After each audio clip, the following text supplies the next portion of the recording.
Panic with Primetime on 1080 The Fan. Welcome aboard. Ahoy to the 9 people listening right now on the road. That's right. It is a SOB edition of Primetime today. No Rop. He's still in an all-American city, of Salina, Kansas. We are on today. We were not on yesterday, but it's I, Ryan Buckley, along with Ortner behind the glass and Sook in his seat as always. Fellas, how we doing? Was good. We're in. We're here. It's like, hey, we're here. Yeah, today was like no big deal, even though yesterday was kind of an S show. I think yesterday probably you could have pulled it off. I don't know why necessarily you would. Because Ortner showed up. What did you show up for? Pilots. Pilots basketball stops for no one. Oh my God! They beat the Beavs, right? They did. Hey! They won the whole way through. They were winning. We were discussing this before you got here today, Sook, but Ortner is getting a lesson in setting the bar too high for himself now. Yeah. Because when we went through this exact thing last year, around this same time with the Snowstorm, Klondike Ortner came out of the woodwork, and that was the first time that he was like, oh, this guy can be there anytime. He can do anything. And now they're like, hey, there's a snowstorm, but we don't need to worry about pilots. No. Ortner's on it. And now that's the expectation, is that Ortner's on it. Yesterday, it was like, I don't know, 10 in the morning, right? And the boss was like, hey, we'll see how this goes. And that's when it really started to come down at my place. Same in Beaverton. The wind was honestly the worst part.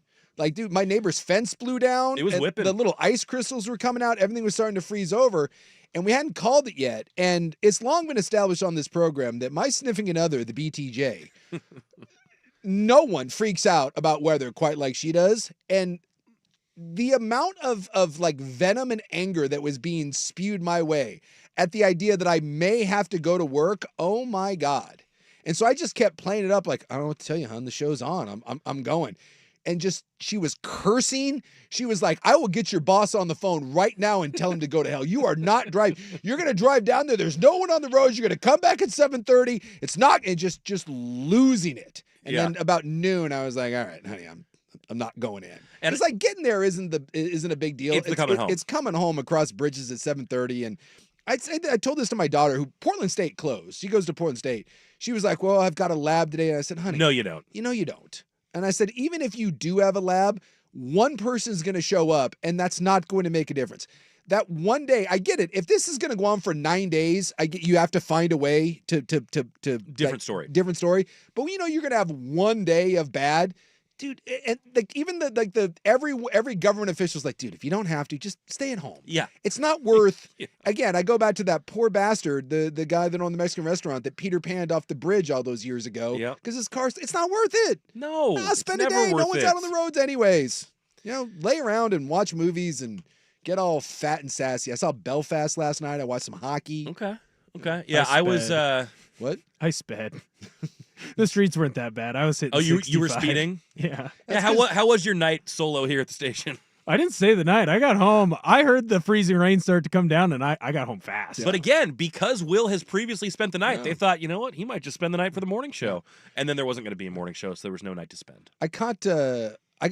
I'm in like this weird vortex because I was sitting around yesterday and I didn't have anything to do and like everything was closed. So I was sitting at the house. There's only so much video, like video hockey you can play. Sure. So I'd seen a couple movies, and so then the Four Nations tournament came on. Yep. And so I'm excited about that. Like, if you're not a hockey person, like you don't give a rip. But for me, like it's my favorite sport, so I was all geeked up. USA and Finland, so I was all fired up for it. And but like I don't know what to do anymore because it's in Montreal, right? This is what they're doing in lieu of the All-Star game. Right. They're having a four-nation tournament between Canada, the U.S., Finland, and Sweden, right? So the U.S. is making their debut yesterday. Mm-hmm. And during the national anthem, the damn Canadians start to boo us. And so that got my big old USA pride kind of kicked up. That's right. But I hate, like the USA team is led by the Kachuk brothers, who I hate. And they're all big Trumpers, and I get why Canada's booing us. I totally get it. Yeah, we just told them that you're going to be our 51st state against your will. Yeah, I'm sure they're real thrilled with us right now. And so then I'm trying to be like, well, I love my Canadian brothers, and I like the Canadian players more than I do the American players, but it's in Montreal, and you know what I hate more than anything? The damn people of Montreal and their stupid French. I find they're the worst. Like, you think the French are rude? You're having all kinds of conflict here. So I didn't know what to do. I bet not. So I'm thrown into an entire loop here, and now the Kachuk brothers, who I hate, and they're like like the captains of the American team, they're talking crap to the Canadians, and now the U.S. and Canada are going to play tomorrow, and I don't know what to do. My loyalties are, I don't know what to make of it. I'm all torn up inside. Well, we can talk a little bit more about the Four Nations, because another thing I talked to Ortner about when I got here, he goes, it's pretty badass? The Four Nations. I'm like, yeah, it's great. And everyone cares about it. Everyone's like fired up. Dudes are like blocking shots. And I feel like we've gone through this exercise in rigmarole before, where it's like, what can we do to fix the All-Star weekend? It's less about that and more that there are a couple sports that have figured out how to channel really good competition as part of exhibition. And I don't think it's impossible to make that happen in other ways. So because that's all this is just, it's instead of the All-Star game, they took a 2-week break, 10 days, and they're going to play this little tournament, and it means nothing. And yet everyone is like super fired up about it, and it's turning into like some really, really good hockey. Yeah. And I'm very conflicted. I feel like I should root for the United States, and we blew out Finland, which was great. Smoked them. As a Swede, let me just say this for the record: kiss my ass, Finland.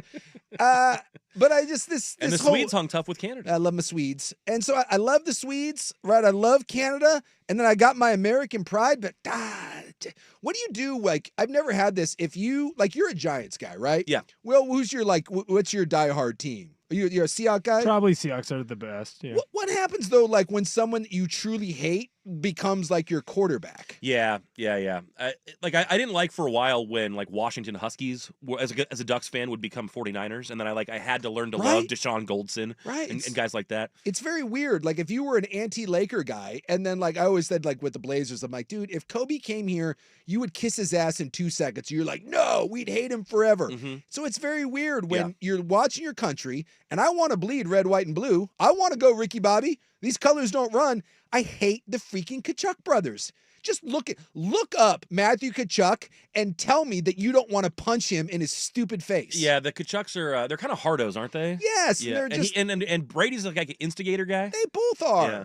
And they're both tools, and now they're yelling and bitching about the Canadians, and it's just I don't know what to do. This whole USA Canada game is going to throw me into a complete and total loop, and it's just going to be back and forth. I'm just going to have to watch the game and see and let the emotions rise.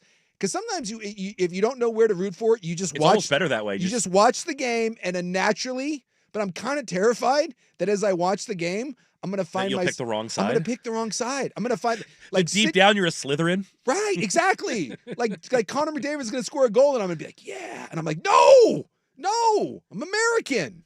It's tough. I was going through it last night. Yeah, I bet. I was struggling.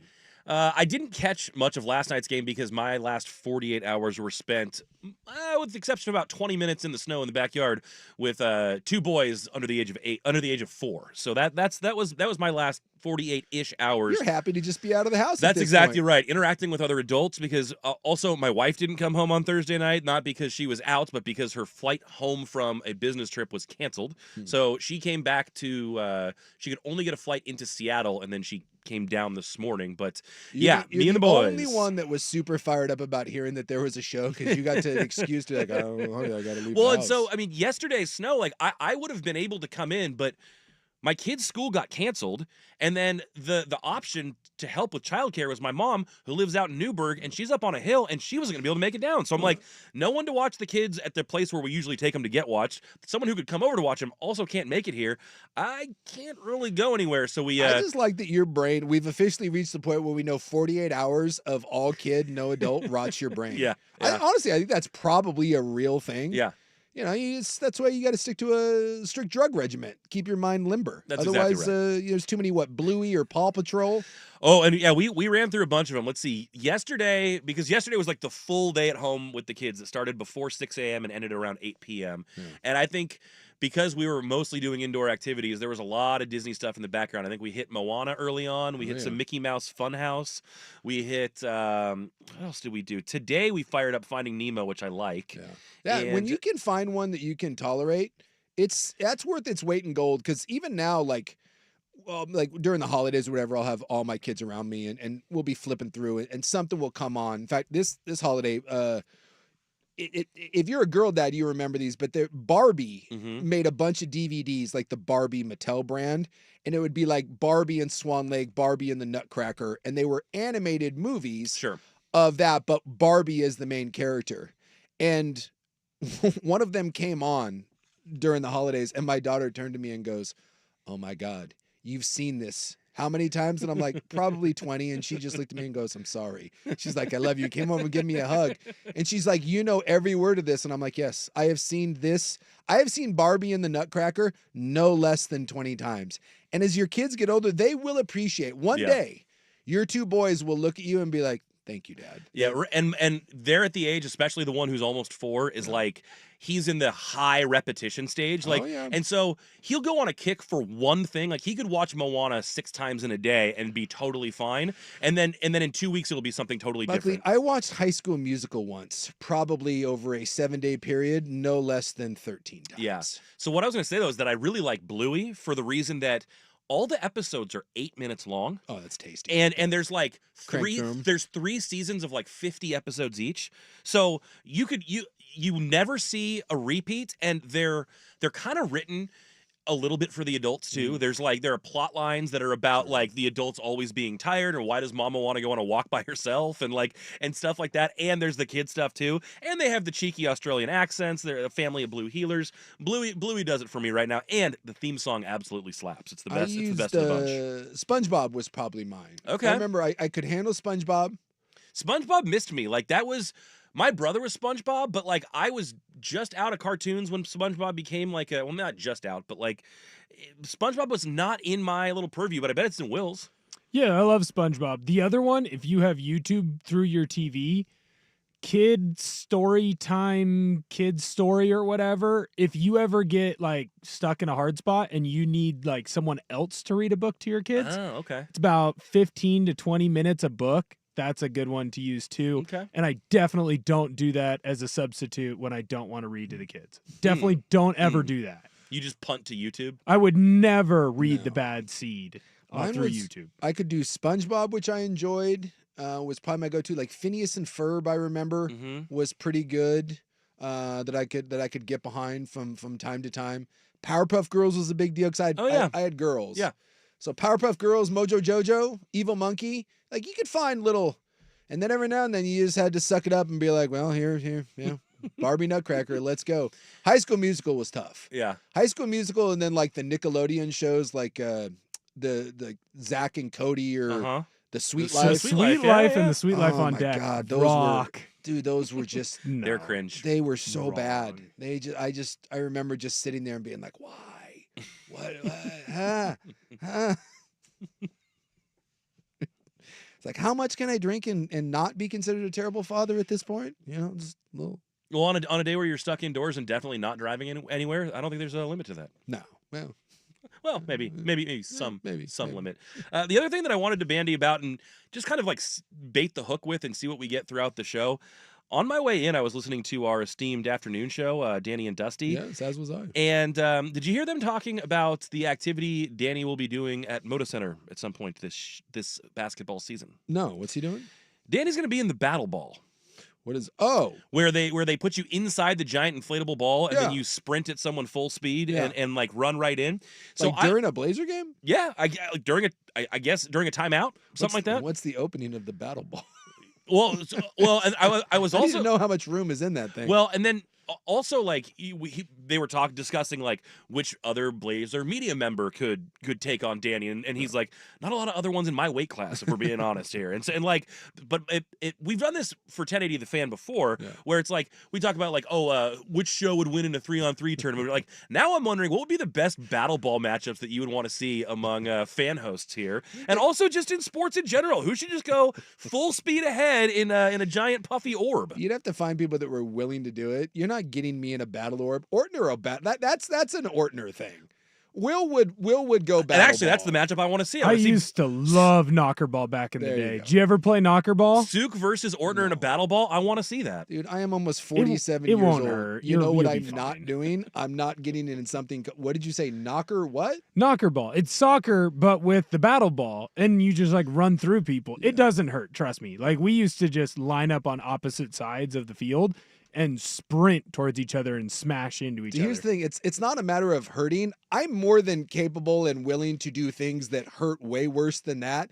It's the idea of I'm not getting in something called a battle ball we're not. See, this we're, is exactly why we need to see it. we're not doing this. You're not a man of the people, man. It's a lot. You would enjoy it. No, You we're- like physical harm on others. We're good here. If I'm going to commit physical acts of harm, we can actually do something that actually will harm someone, not battle nook, whatever the hell it is. Knocker ball. Knocker ball. It combines soccer and knockers. Thinking like some Bavarian milkers. I just hear knocker ball, and I do not think of the battle ball. No, exactly. I'll leave that to Danny and Ortner over there. You guys can knocker each other all day. I'm good. I've reached a point like that's a little bit of like Rob, where I'm like, I don't need to be in this knocker ball right now. So I'm not going to. I'm not going to. I'm good. What is in this for me? I'm solid. No, nothing except for just being able to obliterate your colleagues. We're good. Well, we are good because today is a truncated show, and we all learned this listening to the afternoon show, that we will not have a club hour today. That is because it is All-Star Weekend, and a number of your Blazers are in the Rising Stars Challenge this evening, which you'll be able to hear right here on The Fan starting at 6. So we've got about 2 hours and 40-ish minutes to kind of chew the fat and talk about whatever. There's not a lot going on in the world of sports. There was a ton going on at the Philadelphia Eagles Super Bowl parade today. Oh, yeah, 100%. We may have some quarterback talk as well, but yeah, I mean, we're going to we're gonna kick it around a little bit. But where we'll start next, Ortner got me peaked on this. All-star formats, the ones that work, and what we can do to make others more like them. It's coming up next, an SOB edition of Primetime 1080 The Fan.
Welcome back to Primetime, an SOB edition. No Rob. He's in an all-American city of Salina, Kansas. He'll be back on Tuesday. No show Monday because of the President's Day. But Go Lincoln or whatever president that you love. Yeah, that's always been a weird one to me because it's not any of their actual birthdays. They're like, a bunch of the presidents were kind of born around now. Let's just throw something on the I calendar. don't really celebrate presidents, but all right, you go, I don't know, tough job. I saw someone say the other day that every working American should just be able to choose whatever 7 holidays they want. And take them on the calendar. Like, everybody gets Christmas, everyone gets Thanksgiving. Some companies will give you, Black Friday off, others won't. And everyone has a slightly different policy. Since none of them align anyways, just let people take whatever they want. We're just like join a bunch of religions. Can you take like all of like the Jewish holidays off? I get like Hanukkah and then there's Christmas a bunch of extra ones for Jewish holidays. Yeah, right. Yeah, I mean, and then that can be tough though because then you got to do fasting while you're at work sometimes. I don't know. Oh yeah, I don't want to do that.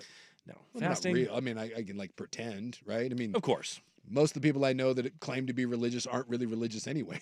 So it seems very selective and pick and choosy how we want to do that. People love to pick out their 1 or 2 things in that book, and I'm like, you didn't bother to read the rest of that, did you? Told you to be a very light Primetime today. We're going to unwrap religion here on the show. I'll go to my corner now and shut up.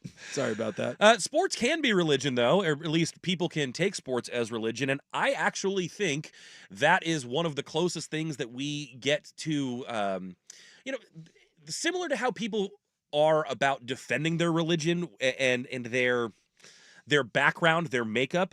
We see in some all-star formats that level of country pride. We see like whether it's the World Baseball Classic, sure. Now the Four Nations. It seems like often the best sporting events, period, but definitely the best sports exhibition events are those that have something, a little extra juice behind them. Yeah. And people aren't doing it for the money. They're definitely not doing it just because they're on TV. Like the NBA All-Star games of the world, no one's trying. We've completely bastardized the NFL one, but the ones that seem to actually still work and have some juice behind them is because there's something extra at play there. And national pride is a great one. Like it's a great motivator. It's fun. If you've ever listened to anyone in hockey and this lead up to this Four Nation, everyone talks about how special it is to put on the jersey.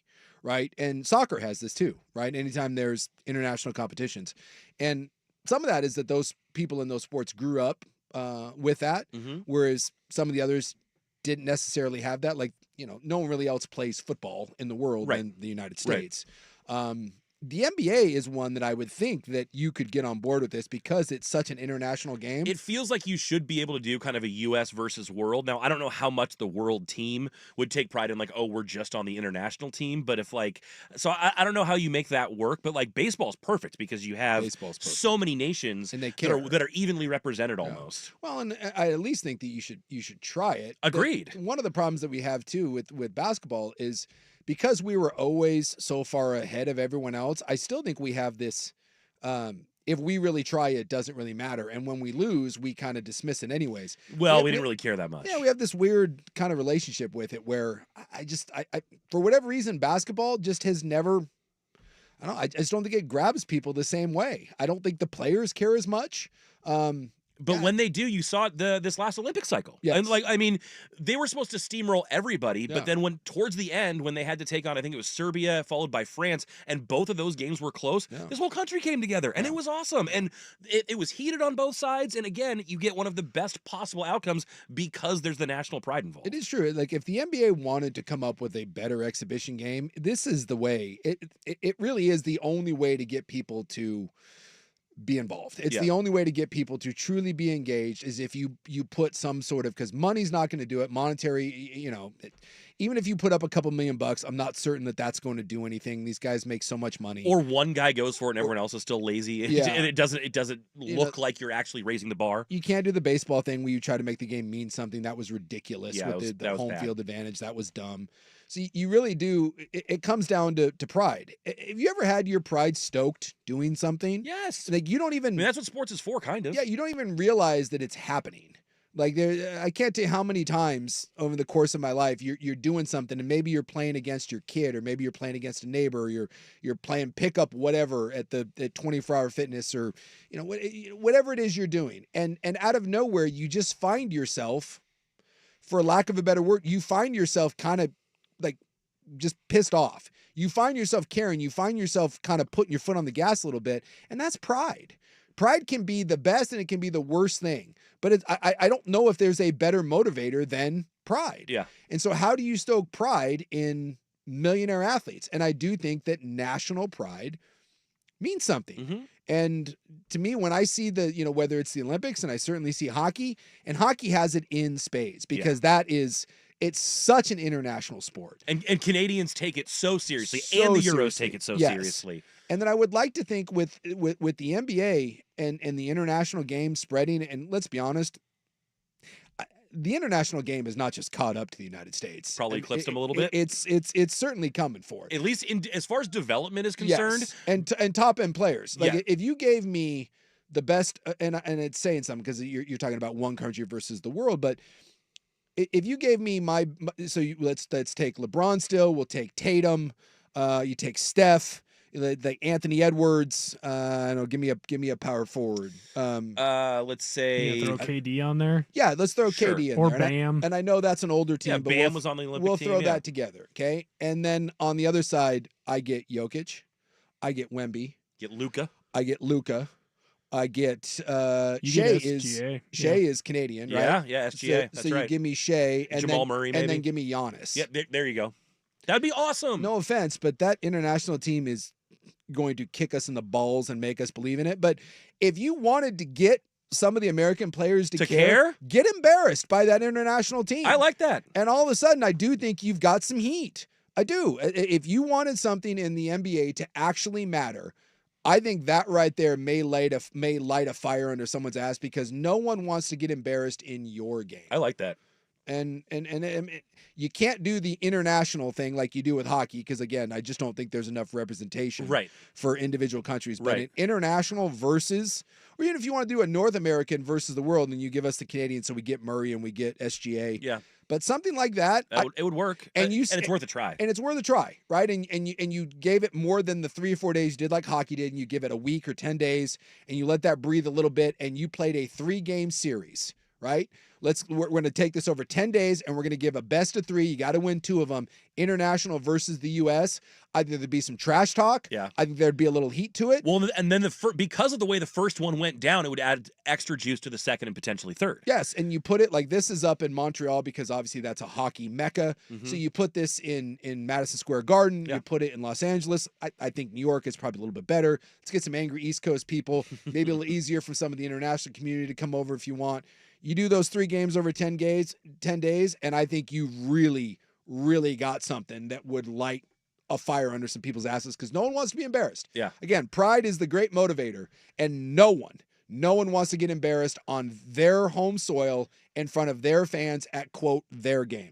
I don't think it's going to matter this year because I don't know that anyone even is all that aware of how the new format's going to be, but they are trying something different in this year's All-Star game. They got 4 teams. One of them's going to be a Rising Stars team, and the other's drafted and coached by the NBA on TNT guys. And so we'll see if there's some added value just from an entertainment perspective. But I think we've found a way to get the juices flowing, and it often comes with flying your flag on your jersey. So yeah, I mean, it would for me. Yeah. I mean, if you tell me my national pride's on the line, I mean, hell, man, I get national pride. My mom was born and raised in Sweden. I get a little pride even for my Swedish background. I think we all have a little bit of that. Mm-hmm. Go find an Irishman sometime and tell me if that guy doesn't get a little welled up with national pride anytime Ireland's doing something or when Iceland goes to the World Cup. We need a little something like that. And I would love to see something in the United States that kind of, because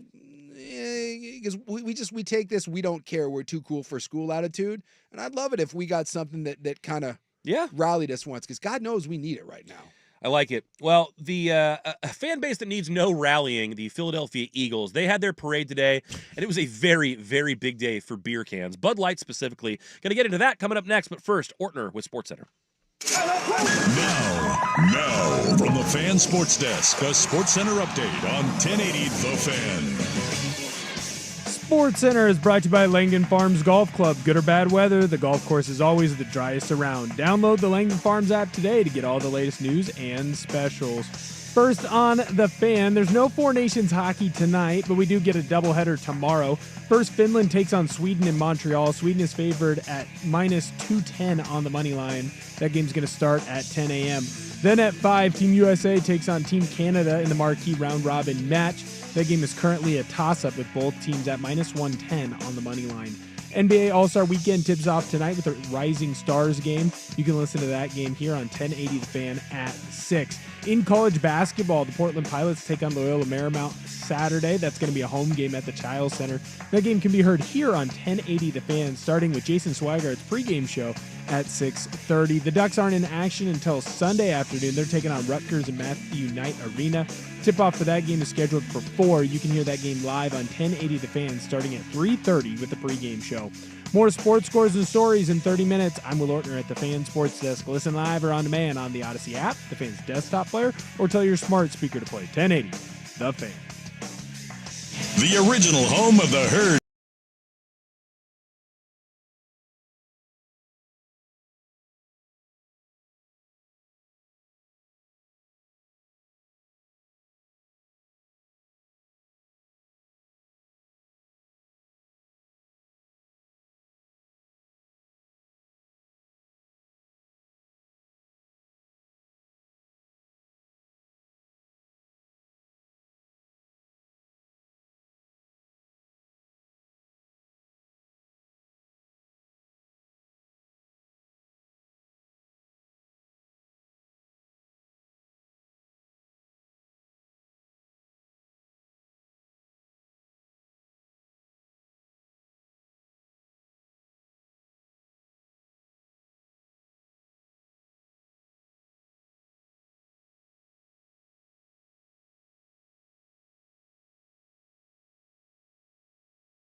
In Philadelphia, much like us here in Portland, the weather was going to hamper them. So usually you get the championship parade like 2 days after the championship, which would have been like a Tuesday or Wednesday for them. Yeah. But they postponed it to Friday because they were going to have too much snow and inclement weather there. But they were expected to get over 1 million people as they closed all the Philadelphia schools, and the parade floats all made it through. And what a scene. I mean, I love it every year now to see kind of the highlights of them, because it feels like, for one, all the athletes are finally like letting their hair down. Yeah. And you see that a little bit in the post-game celebration, but I think they're still basking in the glow of the game at that point in time. And, this is the one, our inhibitions are totally down because we're totally tanked and we're in front of millions of people. And it's for all the world to see. It's like a little snapshot into who all these dudes are when they're like having a party time. I do enjoy like at the Golden Globes, like Yeah. all the actors get S house. Yep. As opposed to like the Oscars where you have to be all prim and proper. I do enjoy Unless you're now. slapping Chris Rock. Yeah, that's true. I do enjoy now that we get drunk Tom Brady. Yeah. Right? Yeah, I mean, exactly. I got Howie Roseman, the GM, taking a Bud Light can Yes. off the dome. Yeah, dude, Landon Dickerson's just on TV cursing up a storm. Philadelphia TV's freaking out. I missed that. So what did Landon do? Because Every time they stuck a mic in front of him, like he kept dropping F-bombs. And like every news station kept running his interviews, and it was like, dude, you've had to bleep him like 7 times. It's going to happen again. So it's just a series of Philadelphia stations being like, oh, sorry, he's had a few. Like, it's the only time where it's appropriate for athletes to just get rip-S drunk. Yep. And no one cares. I got Josh Sweat out there being like, yeah, I should have been the MVP, but it's all cool. Like, he's literally like dead serious. He's wearing Chris Long's mink coat. Yep. Telling reporters, yeah, we know who the MVP was. It should have been me, but whatever. It's cool. But it bothers him. He's drunk and just telling people, yes, it's bothering Calling me. it like it is. It's fantastic. Yeah. It's good times. I've got a whole list of moments from this parade, and so we can just start making our way down the list. But we'll start with the beer, because you mentioned it. Howie Roseman, their GM. It's the best one. By the way, people in Philly are chucking around full beers like it's going out of style. By the way, that honestly, it's a bad idea. that is not a great idea. And I know this was like a Stone Cold Steve Austin thing back in the day, but dude, beers or sodas, anything that's a 12-ounce can, God forbid you get a tall boy out there or a glass bottle. You get hit with one of those. Look at Howie Roseman's forehead. When people like say that he got hit, you think, no, that dude has a horseshoe cut. Yeah, he got the bottom of the can lip like right on his forehead, and he's giving his championship parade speech with a welt on his head. And he said, I bleed for this city. When he wakes up tomorrow, great. dude, that thing is going to be gnarly. Yeah. You cannot, I guess you can, but you probably shouldn't be hucking beers. You imagine like at a concert, like if you started throwing beers at performers, like you can't do that. But in championship parades, we're like, beer's flying. And like the athletes are kind of cool with it. They're like catching them and they're tossing them. But then like I saw another one that was intended for somebody else, and it just like it hit one of their guests on the bus and like hit her in the back. Well, again, going back to the Josh Sweat, who was S-House, he was giving an interview and he was like, I couldn't help it. I was laughing. He goes, I'm pretty sure Roseman's pissed at me, but I was standing right there when it happened. He goes, I just started laughing. And they're like, I think he was really hurt. Now he's pissed at me, but what are you gonna do? And it is true. Like if I was drunk on a parade float and I saw my coach or GM get hit, how can you not laugh? But at the same time, you're like, oh, dude, that. As long as he's not bleeding profusely and knocked out, you're gonna laugh. More beer can shenanigans, though. So one, we saw after the actual game, Saquon shotgunning a beer in the locker room, and he did it with the efficiency of a tried and true frat boy. I mean, he got it down quick, and then did it again in the parade. But that wasn't the only Bud Light he messed with in the parade. He gave all of his linemen a truckload full of Bud Light. And you mentioned it earlier. I wasn't really kind of adding all this up. Bud Light is on a massive comeback tear right now. Bud Light for like 30 years was the #1 beer in the United States. They sold more beer. And then, hey, Bud had some problems. The Kid Rock and some of his red-hatted friends, they took Bud Light down a notch or two. And dude, Bud Light has made a monster comeback. They're the official beer of the UFC. Kid Rock's back drinking it again, right? What else we got? Shane Gillis, who's like the biggest bro going right now. Shane Gillis is their like official spokesman. They got Peyton Manning and him doing a kick-ass commercial. They And got, even in music, Post Malone's they pretty got big Post too. Malone, by the way, is a beer spokesman, and now they're the presenting beer of the Super Bowl. All the Eagles players had Bud Light goggles on. Yes. Saquon Barkley is now gifting. Each lineman got a truck, their own Bud Light truck Yeah. of beer. Monster comeback for Bud Light. Big time. I can't say I'm a Bud Light guy, but I'm just, hey, kudos to you, Bud Light. You took it on the chin, had to go back, revamp a little bit. Whatever you thought of why they took it on the chin, monster comeback on the part of Bud Light. And then additionally for Saquon, he just keeps coming off like a really cool dude. Every time I learn more about him, and I don't know why his profile just. He was with the New York Giants. I know they were bad, but I felt like I never knew a whole lot about him. But more stuff that comes out about him, the more it seems he's easier to like. Yeah. On the parade route today, a fan got his attention. Well, it was one of the Eagles ball boys. I don't know. Did you see this video that came out? I didn't know that was a ball boy. So it was a little kid. So it was a ball boy for, and I don't know, practice facility, whatever, but not part of the team staff, but someone who has worked with Saquon and the Eagles. And he got Saquon's attention, and instead of just high-fiving him, Saquon runs over and lifts him up over the barrier like he's a toddler, by the way, and just he's like, "No, you're coming with me. You're in the parade now. Let's go." And just takes it with him. I saw that. I didn't know that was one of the ball boys. Yeah, it's a kid he knows who works with the team. There was another one where someone had a sign that said, "Hey, it's my 3rd birthday," and Saquon went over and picked the little girl up. It's amazing. And held the sign and was taking photos and all that. And again, I always say this to athletes, like, it's not that hard. No. For every athlete that wants to be bitchy and moany to the media and fans, and I get it, dude. You can do whatever you want. You make millions of dollars. You want to be an old curmudgeon. Totally get it. It never seems that hard to me to. It costs almost nothing. It costs almost nothing other than a few seconds of your time. And even if that's not really who you are, isn't it just beneficial to just every now and then to do the song and dance, put on the mask, and just be a decent human being for like 30 seconds. Even when it's just like a hand hanging over the tunnel. When an athlete walks by that and doesn't slap it, I'm like, how hard would that have been? Yeah. How, and then you see how this makes somebody's entire year to be part of a moment like that. We talked about it with the Justin Herbert sport clips lady or whatever. I mean, just people who are important, at least in a sports sense, being nice goes such a long way. And you saw some of that today with Saquon. I want to get into some more odds and ends from the parade because there's a bunch of other great stuff to get into. It was a good parade, and I love the fact that there is no lamp or light pole that a Philly fan will not climb. You can grease those things all you want. Someone died earlier, and it doesn't matter. Philly fan is going to climb. Good luck getting them to stop. Yeah, good luck getting them to stop. We will continue talking about this Philly parade and get into some other NFL talk, a little bit about the Super Bowl hangover that Suk and I were chewing on earlier, as well as some quarterback talk that's coming up next. Primetime, 1080 The Fan.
back to Primetime, a Ropless edition. He'll be back on Tuesday.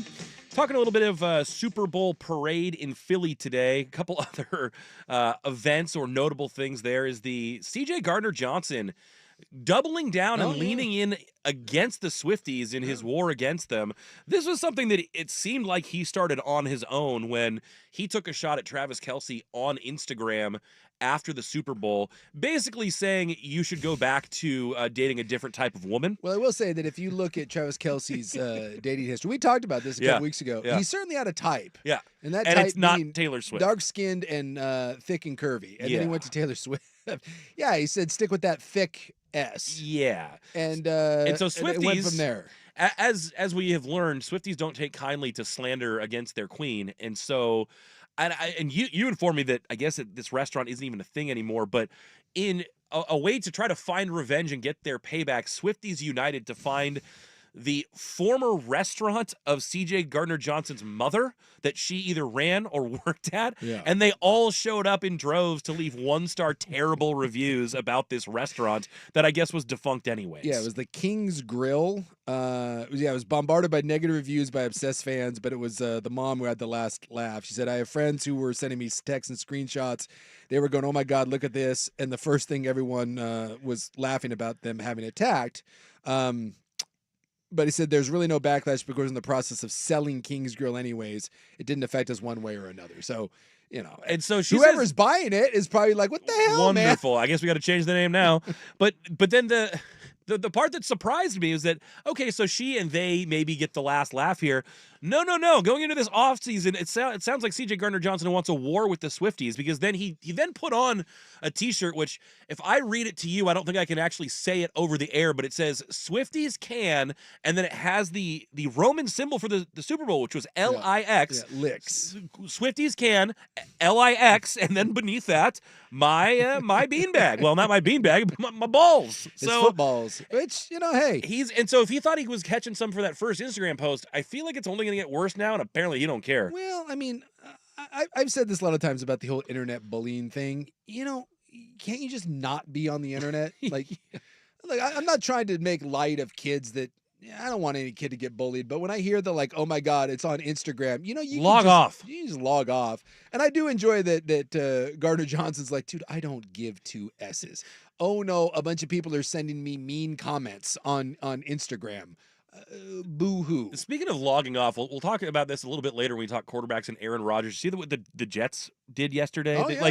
They had to they felt the need to make a formal announcement that he will not be our quarterback moving forward. You just don't have to tweet about that. Maybe trying to get ahead of the narrative. But I suppose. it was already out there that he had the meeting, and then they got all this blowback as they only posted a photo of the Jets helmet and not Rodgers. And so then there's another post that was like, "Thanks for everything, 8." They give him a little "I love you" hand emoji, and I'm like, Woody Johnson's out there saying, he embodied what it meant to be a Jet for the time that he. Shut up! You guys could just say this was bad. I think it was Dave Chappelle that once said this, because Chappelle got into it with the Twitter folks, and it was at the LGBT. It was I think it was the trans community that was coming after him. Yeah, and I think it was Dave once that said something along the lines of, I don't really care about the people of Twitter that are angry at me because it's not real. Yeah, it's not a real community. Like it's if you piss off the people of Reading, Pennsylvania, then that's a community of people. This other thing, it's like we do this all the time, where it's like the internet is mad at you, and you're like, oh no, what am I gonna do? Yeah, to someone like to Dave Chappelle, he's like, you can be mad at me all you want. That idea, it's the Swifties coming after Gardner-Johnson. I just love that he doesn't care. We get far too caught up sometimes in a handful of people, or in the case of the Swifties, let's say 1,000 Swifties, sure. Right? You get 1,000 messages, that feels like you're being bombarded, but it's still 1,000 people in a country of 330 million or a world of 8 billion. Yeah. Oh, well, it's a bunch of angry girls sending you messages. Boo-hoo. Although, did you also see in the parade, did you see that Nolan Smith kidnapped someone's child? Wait, what? No. I mean, obviously not but there's so many good things from this Philadelphia parade, including the lick my, the Swifties can lick my whatever. Yeah, Nolan Smith reaches over the barrier, picks up this little kid, puts him on his shoulders, and just walks off with him. And I think it was an Eagle staff member eventually, and a state trooper went over to him and was like, yeah, I think they handed him a beer and took the kid. and took What? the So, kid back. so it wasn't like it was just No, like a I mean, fan's kid. They're like, here, it was- hold my kid. And he's like, sure, I'm gonna keep walking. And they're like, Yeah, oh, we need our child back. Yeah, actually, the fans' kid, they were there, and I'm sure the fan was all fired up about it. I guess because, if you're a fan, you got to tell him I need that kid back, or like, I don't know. It's like I'm telling you, look it up. Look at Nolan. Look up Nolan Smith. First off, he's drunk. Like he's got beer all over down the front of his shirt, and he takes the kid and he's like at the barrier. He picks him up. He puts him on his shoulders and starts walking around with him. And this goes on, and he walks away from where the parents are at, and they're probably behind a barrier. They're probably behind the barrier, or whatnot. And then, like I said, like a short time later, literally someone else comes up to him, and then like a state trooper's over there, and they just hand him a beer, and the guy like takes the kid off the shoulders, and Nolan Smith's like, kind of, what, huh? I think he forgot he had the kid. That's amazing. He just was wandering off with someone's kid. There is no, like when you are in the championship parade, I really do feel like all bets are off. It's Lord of the Flies. Yeah. Piggy has the conch. He's got hit by the rock. There's a pig's head on a pike somewhere, and just anything goes. There's no rules to anything. Speaking of anything goes, we also watched the kicker for the Eagles, Jake Elliott. Yes. Fans asked him to come down and basically kick a field goal off the street through their arms as uprights with a beer, and he did it, and it was awesome. It worked, and I'm telling you, there's just nothing. There's nothing better. I'm not a fan of Philadelphia, not an Eagles guy, but damn it, you guys nailed it. You guys knocked it out of the park with the parade. And maybe we'll leave it with this. There are a couple other. Watch this.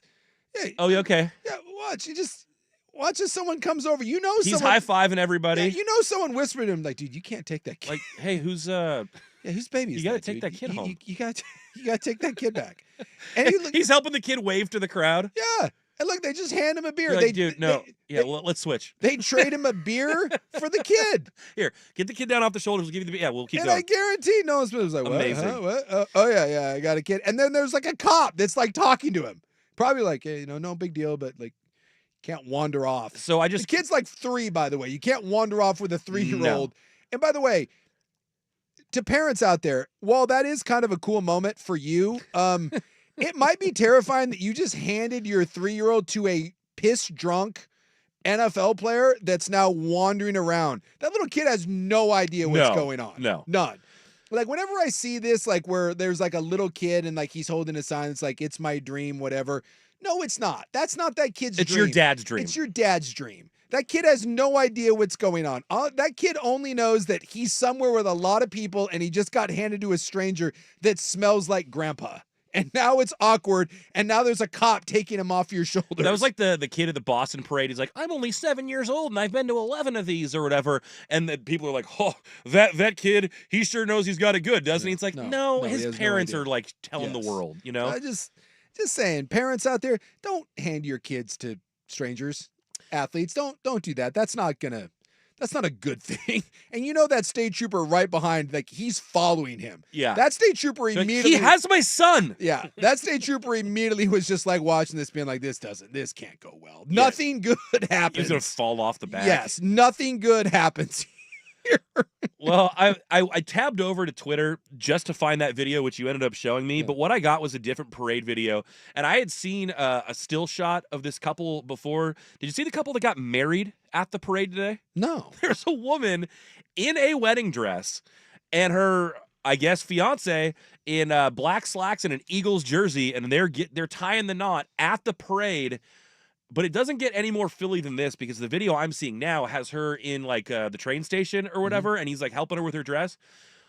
What accessory do you think she might have worn with her wedding dress today? With the wedding dress? Was there some sort of eagle's head that she was wearing? No. Think more criminal than that. Criminal? She's wearing an ankle monitor. Oh. If you look here, oh damn, she's there with her white high heels and her white wedding dress, and there's her ankle monitor. She and her beau to be walk down. Yeah, I see it right there. I see a lot of lower leg tattoo and then an ankle monitor. Let me guess too with this couple, both probably a little bit overweight. No, surprisingly, no. Surprisingly, she's not. got super short hair. Like I saw another photo of her. She's got maybe a little bit of an upset there, Ortner. But I would have thought fat. Look, there's still a. There's still a. Can I don't want to be judgy here, but can I be judgy? Oh, please. Oh, well, I'm seeing a close up, right? Aside from the fat thing, the No, couple you'd they're not- expect them to be. They're not fat. That's but what I'm saying. we got we got some meth teeth. That's kind of yeah. We got There's meth teeth. Both. That's why they're not fat. I see Yeah, now. they're not fat, but there is yeah. look, I think we now know upon the close up of the face and the Why teeth, she's wearing an ankle I monitor? think we got a good idea of why the ankle monitor is there, and I think that's meth. Teeth don't lie, and I feel bad. I don't want to judge, but I feel pretty comfortable in my assessment of the situation. I think it's a fair one. It's fair. It's fair. We'll see if we have time for other parade news and notes a little bit later. But coming up next, going to get into a little bit of quarterback talk. Aaron Rodgers, Joe Burrow, Trevor Lawrence, bunch of names that have been in the news for different reasons. We'll start to dig into that next. Primetime, 1080 The Fan.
Now, from the Fan Sports Desk, a Sports Center update on 1080 The Fan.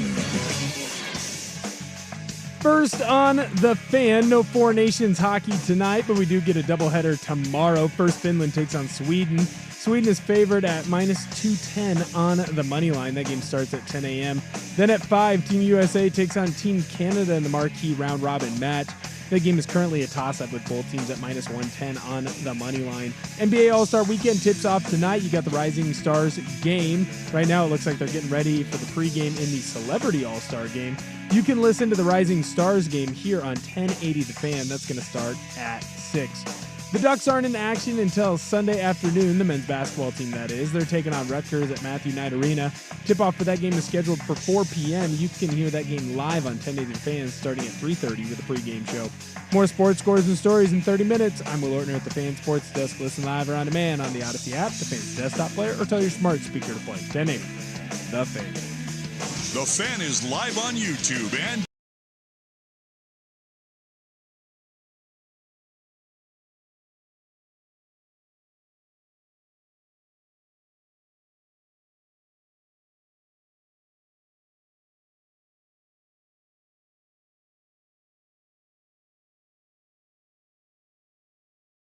every single night. Which is why I have to steal it. What are you talking about, Willis? this is Primetime with Isaac and Suk. It's gonna work. It's passable, okay? This isn't terrible. The best in local, regional, and national sports. With no hidden agenda. Primetime with Isaac and Suk on 1080 The Fan. Welcome back, hour number 2. Just a 3-hour-long prime time today. We'll be off a little bit early for the Rising Stars Challenge as Scoot. Actually, he's not going to be in it anymore because he rolled that ankle. So Scoot was originally selected to it, not going to be in it. I think Kamara is going to be in it. Kamara's going to play in it. Scoot's just there to like doing pictures and stuff. And then Bryce, oh boy, their G League guy, Bryce McGovern, Bryce McGowan, Bryce something. I thought it was McGowan. Am I think wrong? I think it's McGowan. Bryce McGowan will be in it too. So you will get some Blazer representation tonight. I also saw a quote from Scoot that maybe we'll get into a little bit later, but sounds like he's serious about doing this thing here in Portland. Winning a ship. I'm busy watching the entrance to the NBA Celebrity All-Star Game, which derails this program. Oh yeah, every single year. Dylan Wang. Wait, who is that? I don't know who Dylan Wang is. It is increasingly. This is like how I know I'm getting old. It's increasing that every year I know like one person on the Celebrity All-Star bad. Game. This celebrity is like their bar for being a celebrity on this thing now is. There's a lot of YouTubers. There's a lot of YouTubers and social media influencers. Like I know Noah Khan here. Yeah. He's a singer. He's a part owner of one of the TGL teams. I think he's the lead singer of a band called Lesbian Seagull, and my gal loves them immensely. Yeah, singer-songwriter. I just enjoy watching people take this thing so seriously. Like this guy right here. Yeah. Is it Kai? Is it Sanat? Sanat. Kai Sanat. Yeah, he was on there saying that he's going to drop. Like he really thinks. Like look at him. Like this is his Super Bowl. This is his Super Bowl. He's going to go out and try to show out. And then you get like Matt Barnes, who's going to be there drunk and high. I want Matt Barnes to like put him into the third row because he's like 5'1". For some reason, Jerry Rice is the coach of a team. So the All-Star game or the All-Star festivities this weekend are in the Bay Area. Yeah. And so now they're making Bay Area sports legends be, I guess, the coaches for these teams. There's a Bonds team and I think there's a Rice team. And I didn't know this, but I guess this event is actually being held at the old Oracle Arena. Oh, not the new Chase Center? Which I think Saturday night, the stuff is going to be, Saturday and Sunday will be there, but I think they're trying to do like an ode to Oracle type thing. Okay. Yeah, but and who we have? Who's their coach? Noah Khan looks I don't know who that is. I don't know who that is. Yeah. Something Lane? Oh, hey, Hey, we got Shabuzi's here. Shabuzi. Yeah, I know him. He's tall. Now you got something. When you He got is tall. You got Shabuzi. We got Shabuzi and Walker Hayes, who's the guy that sings the Applebee. Fancy like? So apparently Shabuzi actually looks like he could be an athlete. We've got D-list country celebrities rolling out here. now- And you know there's Oh. gonna be some hots. The Lane guy, that's a TikTok guy. He's you know where they show the videos where it's like, hey, this is a simple hack for an easier way to get toothpaste on your That's that toothbrush. dude. And then he'll like do the video where he stares at it and then just puts toothpaste on the toothbrush. All right. That's that guy. We got 2 Chainz in here happening. All right, well let's do this. They don't do it anymore, but every now and then I see this old clip, and because contracts won't allow it, where it was like, You had like Barry Bonds, Chris Carter, Michael Irvin, and I'm trying to think who else. There was like another the baseball dunk player. contest? Like they were out here. Yeah, they were dunking. They were playing Griffey. 3-on-3 games. Yeah, that was the Griffey, one. yeah. Griffey won it a Griffey couple was That there. would be Mike Powell was there. Sign me up for other Chris Carter, athletes yeah. doing cool basketball stuff, but now their contracts won't allow it. No, we used to do all that stuff, like the old the battle of like the network stars, and Yeah. they used to do that where there was one. They were like a swimming contest. Like Johnny Bench was swimming against Smoking Joe Frazier. Joe Frazier almost died. Lou Ferrigno was there for some reason. Yeah, go back and watch the '80s. That stuff used to be phenomenal. That stuff was awesome. Yeah, we don't do that anymore. Well, let's get into a little bit of quarterback talk, and we can continue this into the next segment as well. But there are going to be some deck chairs moving around here in the NFL when it comes to the quarterback position. A couple guys who are getting a little bit long in the tooth, but very much still want to keep playing, including Aaron Rodgers among them. And boy, that experiment in New York could not have gone much worse than it went as far as The Jets said thank you for all that you did for us in those 6 games or whatever the hell it was. yeah, I think it was. Yeah, was it 6 games or 6 wins? I don't know. Whatever it was, it wasn't good. It wasn't a lot. But he's a guy who now you started talking a little bit about his legacy and what that looks like. And one of the greatest to ever do it, people for a time called him, maybe the GOAT just from his passing numbers. Like, if you take the championships out of it, just doing what he was supposed to do at quarterback. It's kind of like this version, like this generation's Dan Marino, except he actually won a Super Bowl. Could you hear that about Dan? People are like, no one did it better than Dan. And that's what people said about Aaron Rodgers, despite the resume not being, the where Brady or even a guy like Elway was. And now he's not, he was this beloved quarterback and in Green Bay beloved figure, but then he forced his way out there. He had the rift with the front office that they fought through one final year there. He makes his way out. They've always kind of been a Favre town anyways, and now, he made that, I think, easier for them on the way out. Then this thing happens with the Jets, and then on top of it, you've got all the personal stuff that whether it's, going on McAfee or talking about vaccines or the darkness retreats or going to Egypt during training camp. Like, He hasn't done himself any favors. There's a million things that he's put out there, which, fine, every athlete wants to take ownership of like their own image. Fine, this is yours, but his reputation out in public kind of took a tank, as did his football career, and he still thinks he's got something left. But now you're looking at a guy who at the end of last season didn't look like he had much left and doesn't have much of a reputation to go with it either. No, I don't know if anyone has done more to, I don't know what legacy means to him. I think it means something to everyone. No one wants to be remembered as a craphead, right? I don't think anyone ever wants to go down and be like, everyone hates me. But from where Aaron Rodgers was when he was winning those MVPs towards the end in Green Bay to where he is now, I can't think of an athlete that has done more to, I don't know, I guess just tarnish the way he's going to be remembered than the way that ended. All the off-field stuff. I guess Kevin Durant has a little bit of this. Like Kevin Durant at one point was like a darling of the media. I remember when he won his MVP in Oklahoma City. It was like this feel-good speech. Oh, the real MVP was a whole cultural thing. And then he goes to Golden State, and that was like kind of the beginning of it. But it was like you're jumping on the bandwagon, but he wins 2 NBA titles, 2 Finals MVPs. Yep.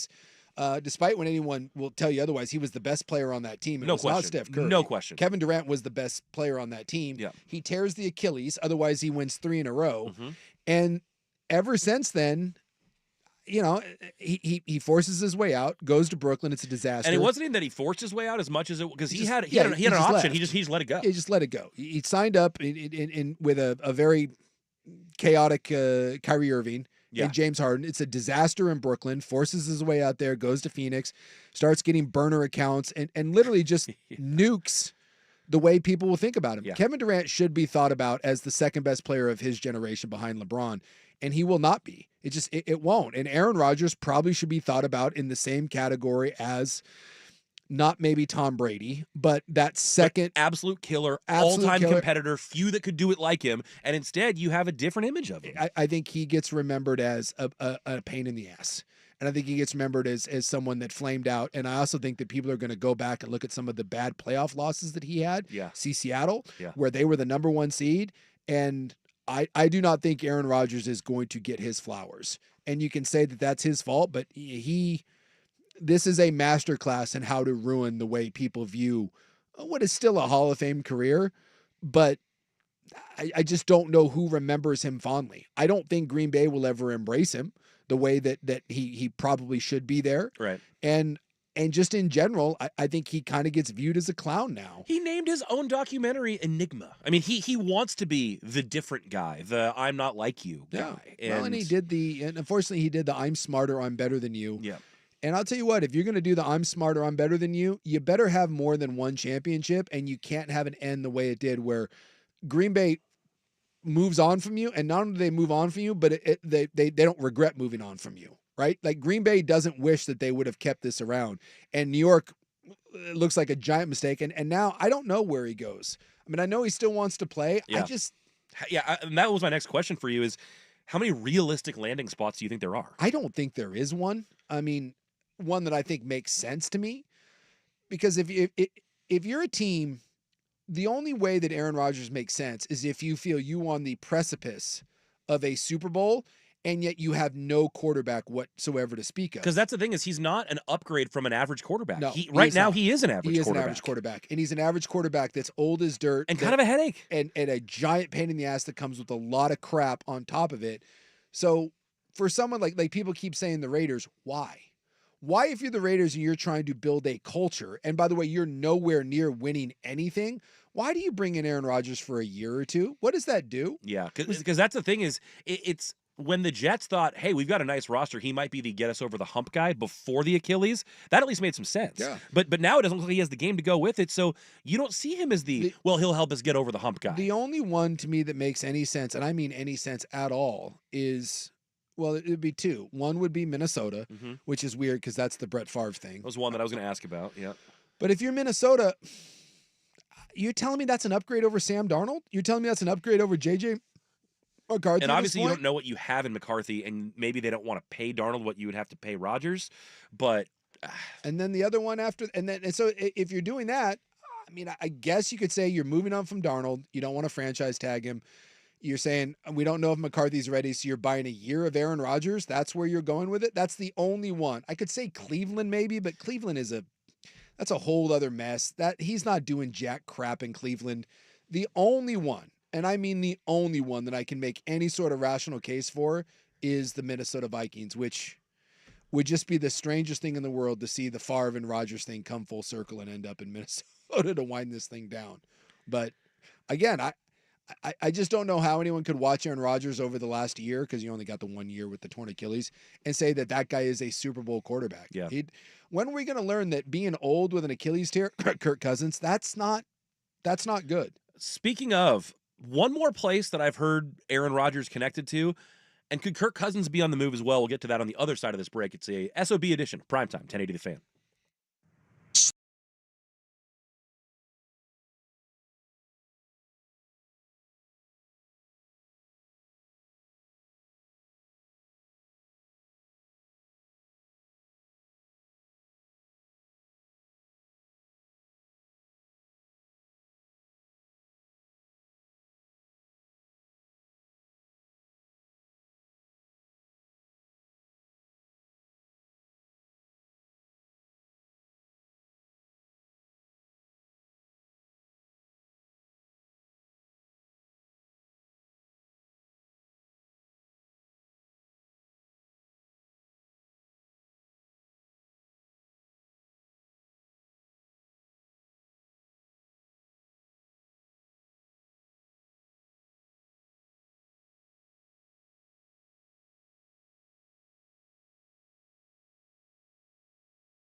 Welcome back to Primetime, an SOB edition. Roth is out in the all-American city of Salina, Kansas. He will be back on Tuesday when our show resumes.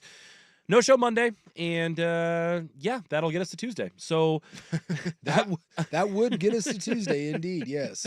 So, and then after that is Wednesday, and I don't know if you knew this, but then Thursday followed by Friday. So just a rundown for those out there who weren't aware. We were talking a little bit of quarterback and potentially quarterback carousels. I did see one analyst for ESPN took a shot at guessing where all the quarterbacks who could be on the move might be going. And there's like 6 open jobs that need to be resolved, and then there's a handful of other places like Pittsburgh, for instance. Sure. That are kind of up in the air, or like New Orleans, right? Is Derek Carr the long-term answer? But there are actually some open jobs. So I'm glad you brought up Pittsburgh, because that was the other name I saw brought up for Rodgers, except that I cannot see a world in which he and Tomlin exist any better than he and Saleh did. I mean, I suppose, Mike Tomlin certainly is used to putting up with malcontents, right? And you look from Antonio Brown to Le'Veon Bell, and I just, again, I ask the question, if you're Pittsburgh, which has been band-aiding this quarterback thing for really since Roethlisberger left, a 41-year-old Aaron Rodgers coming off an Achilles tear, what is that even a Band-Aid? And I know the numbers weren't horrific in New York, but they're the most hollow numbers that you'll ever see. I don't know. And that's an offense, by the way, that isn't very dynamic and doesn't really have a lot of weapons, and the run game wasn't that good last year. So you need your quarterback to be dynamic, and he's not. That's my thing. To me, I would honestly rather just roll the dice with Justin Fields. At least he can move around a little bit. So I'm going to take an offense, and I'm putting a guy that really can't move anymore behind it, that wants to have precision and that needs to play in all this structure, and I'm putting him in Pittsburgh.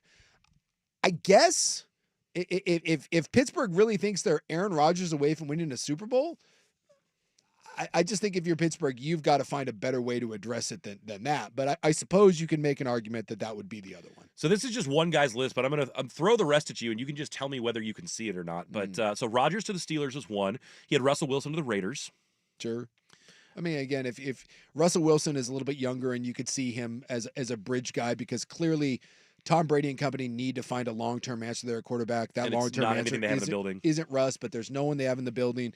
And at least Russ is going to come with less of what Aaron Rodgers brings, and he doesn't have a torn Achilles. And, there's a level of professionalism there. I could see that being a bridge. Kirk Cousins, Browns? I mean, is Atlanta willing to move on from him and eat $65 million? I mean, he didn't look very good at the end of the year. It felt like it should have been Penix's team anyways. It will be Penix's team. But it does cost you a lot to let him walk, or to send him off. Again, why do people want old, beat-up quarterbacks? That just goes to show you how few options there are. That's exactly right. That Kirk Cousins Kirk Cousins came out, and I guess it pissed the Falcons off. He said that he was dealing with rib and shoulder injuries, that they weren't. You have to put that stuff on the practice report. Yeah. Apparently they did not. So I guess there's some bad blood there. But again, Cleveland, that's. If you're Stefanski, that's, oh my God, I think I'm going to get fired, and I'm trying to find something.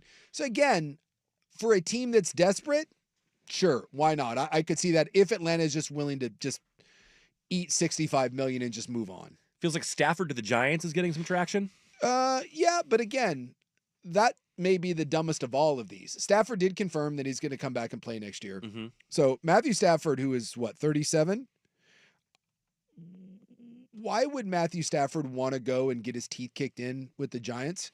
This Great is like, question. We have got to start thinking more intelligently about when we talk about these things. Like, why is that a better place to be than you are right now in LA? Well, it's the worst place to be. The only thing would be, does LA not want to pay him, right?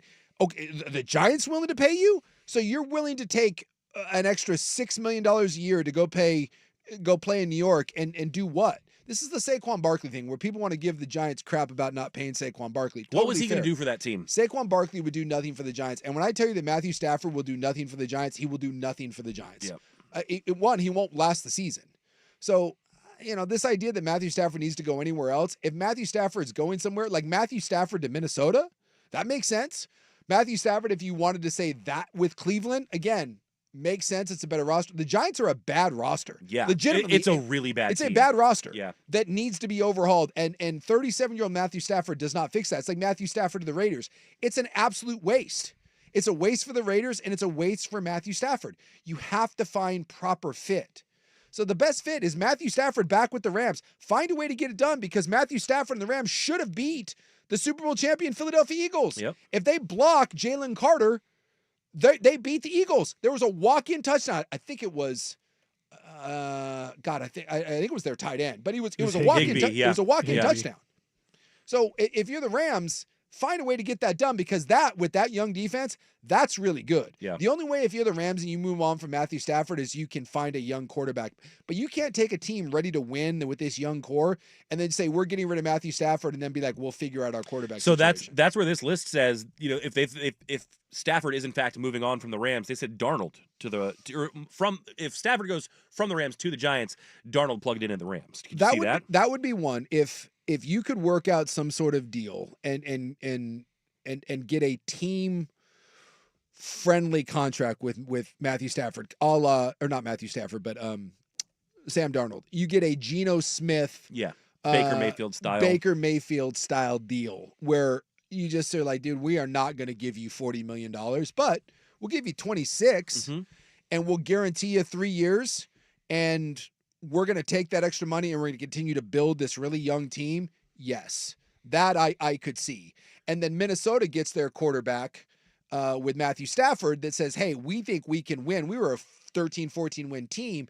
Matthew Stafford, when healthy and behind a good old line, is still as good as anyone in the NFL, not named, Lamar Jackson or, someone like that, Pat Mahomes. The only thing is that it starts to get interesting. I mean, obviously, Minnesota was a good enough team this year with Darnold to be very much in the mix, but then the wheels came off. Well, they also start getting into the spot where, okay, you drafted a quarterback in the top 10, and now you go get another QB, and you're 2 years into this deal, and your quarterback hasn't played yet. And then you go down the road of is it a big deal to sit for a year or two if you think we're ready and to it win, shouldn't, and we're ready to win right now. It doesn't necessarily have to be a big deal, but we've also seen teams get skittish and gun shy and be like, well, now that we are in this window, like, we have to start making this work now. And Minnesota may just say, screw it, we're just going with J.J. McCarthy come hell or high water, and this is who we drafted, and then that's what the Niners were going to do with Trey Lance before he got hurt, and then Garoppolo got hurt, and they're like, oh, hey, this Purdy guy's not bad. But but it was, you know what, we've committed this draft capital to this guy, so we just have to see how it goes. And you just have to realize that each team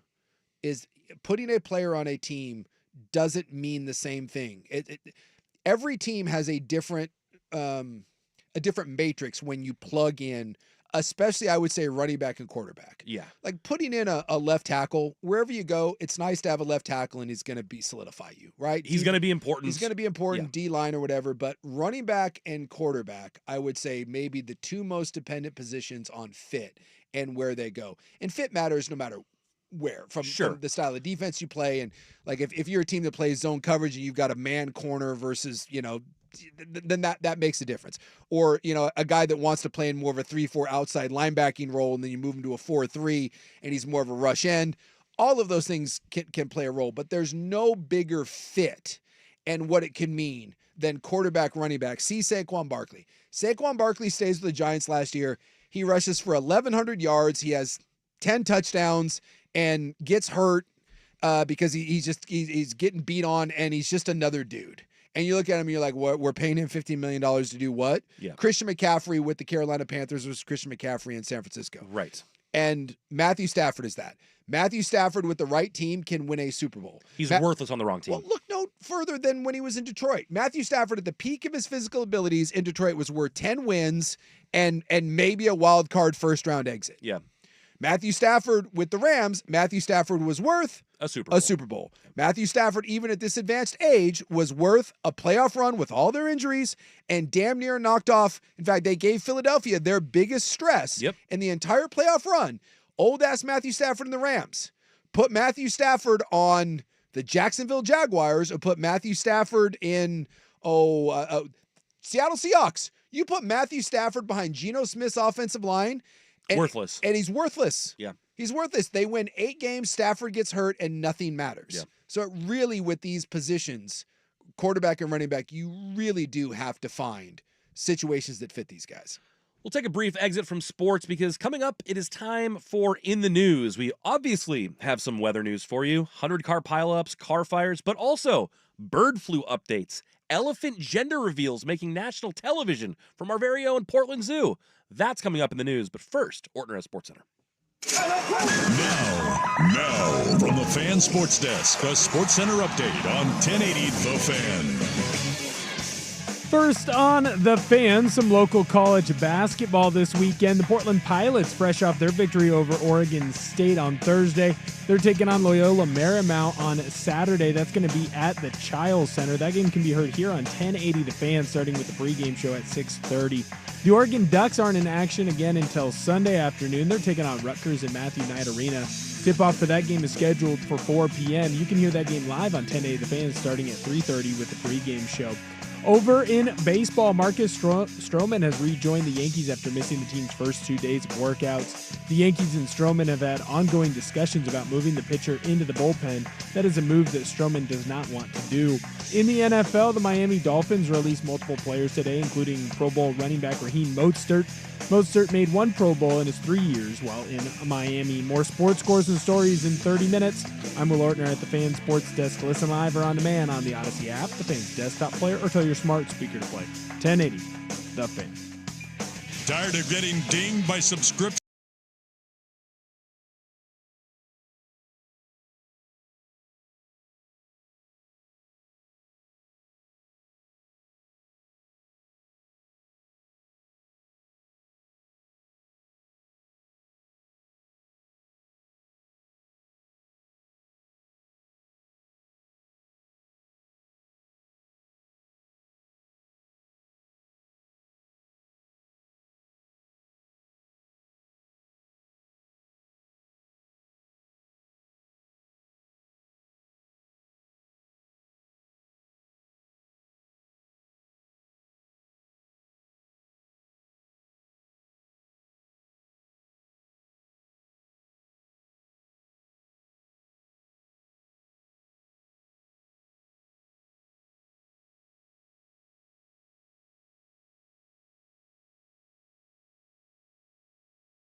Welcome back to Primetime. It is Friday, February 14th, and it is time for In the News. It is, of course, Valentine's Day. I had to think about what day it was for a second. I'm like, oh yeah, I got my wife a balloon. By the way, that was inspired by you, Sook. I have now, in times of celebration, pivoted more often away from the flowers and into the balloons. The balloon's great. It serves a double purpose because the kids love the balloon too.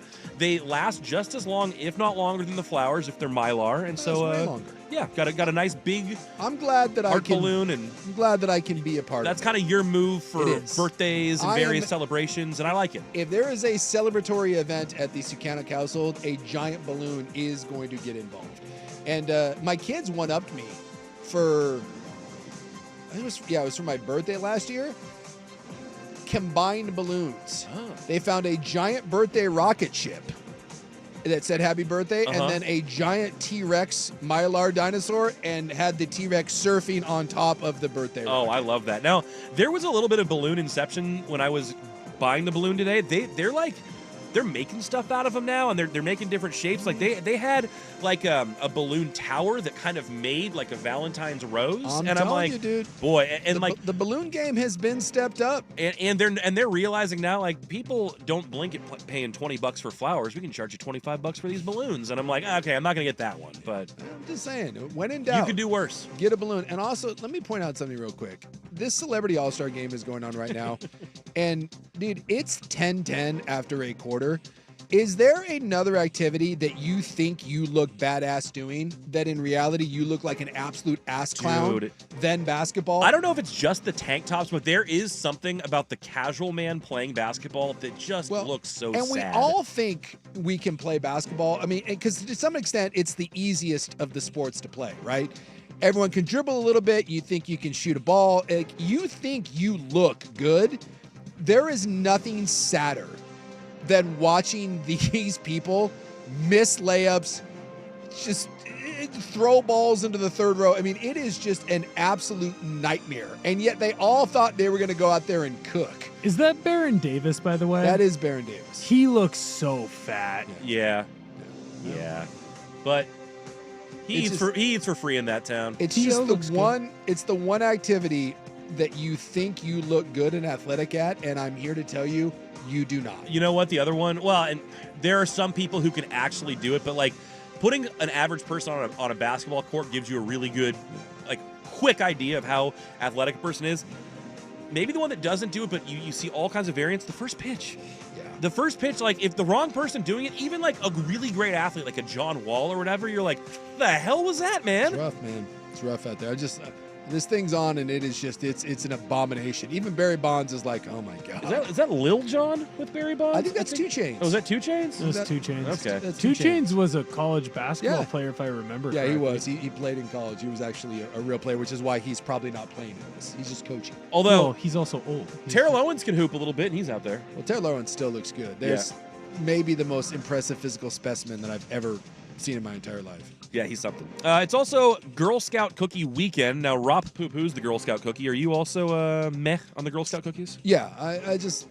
The only reason anyone buys them, it's the greatest scam of all time. Free labor and little cute kids selling cookies. But they're not good. I think they're better than the average cookie. There is a million cookies out there. Well, look, it's better than the Oreo. It's better than the Nutter Butter or whatever.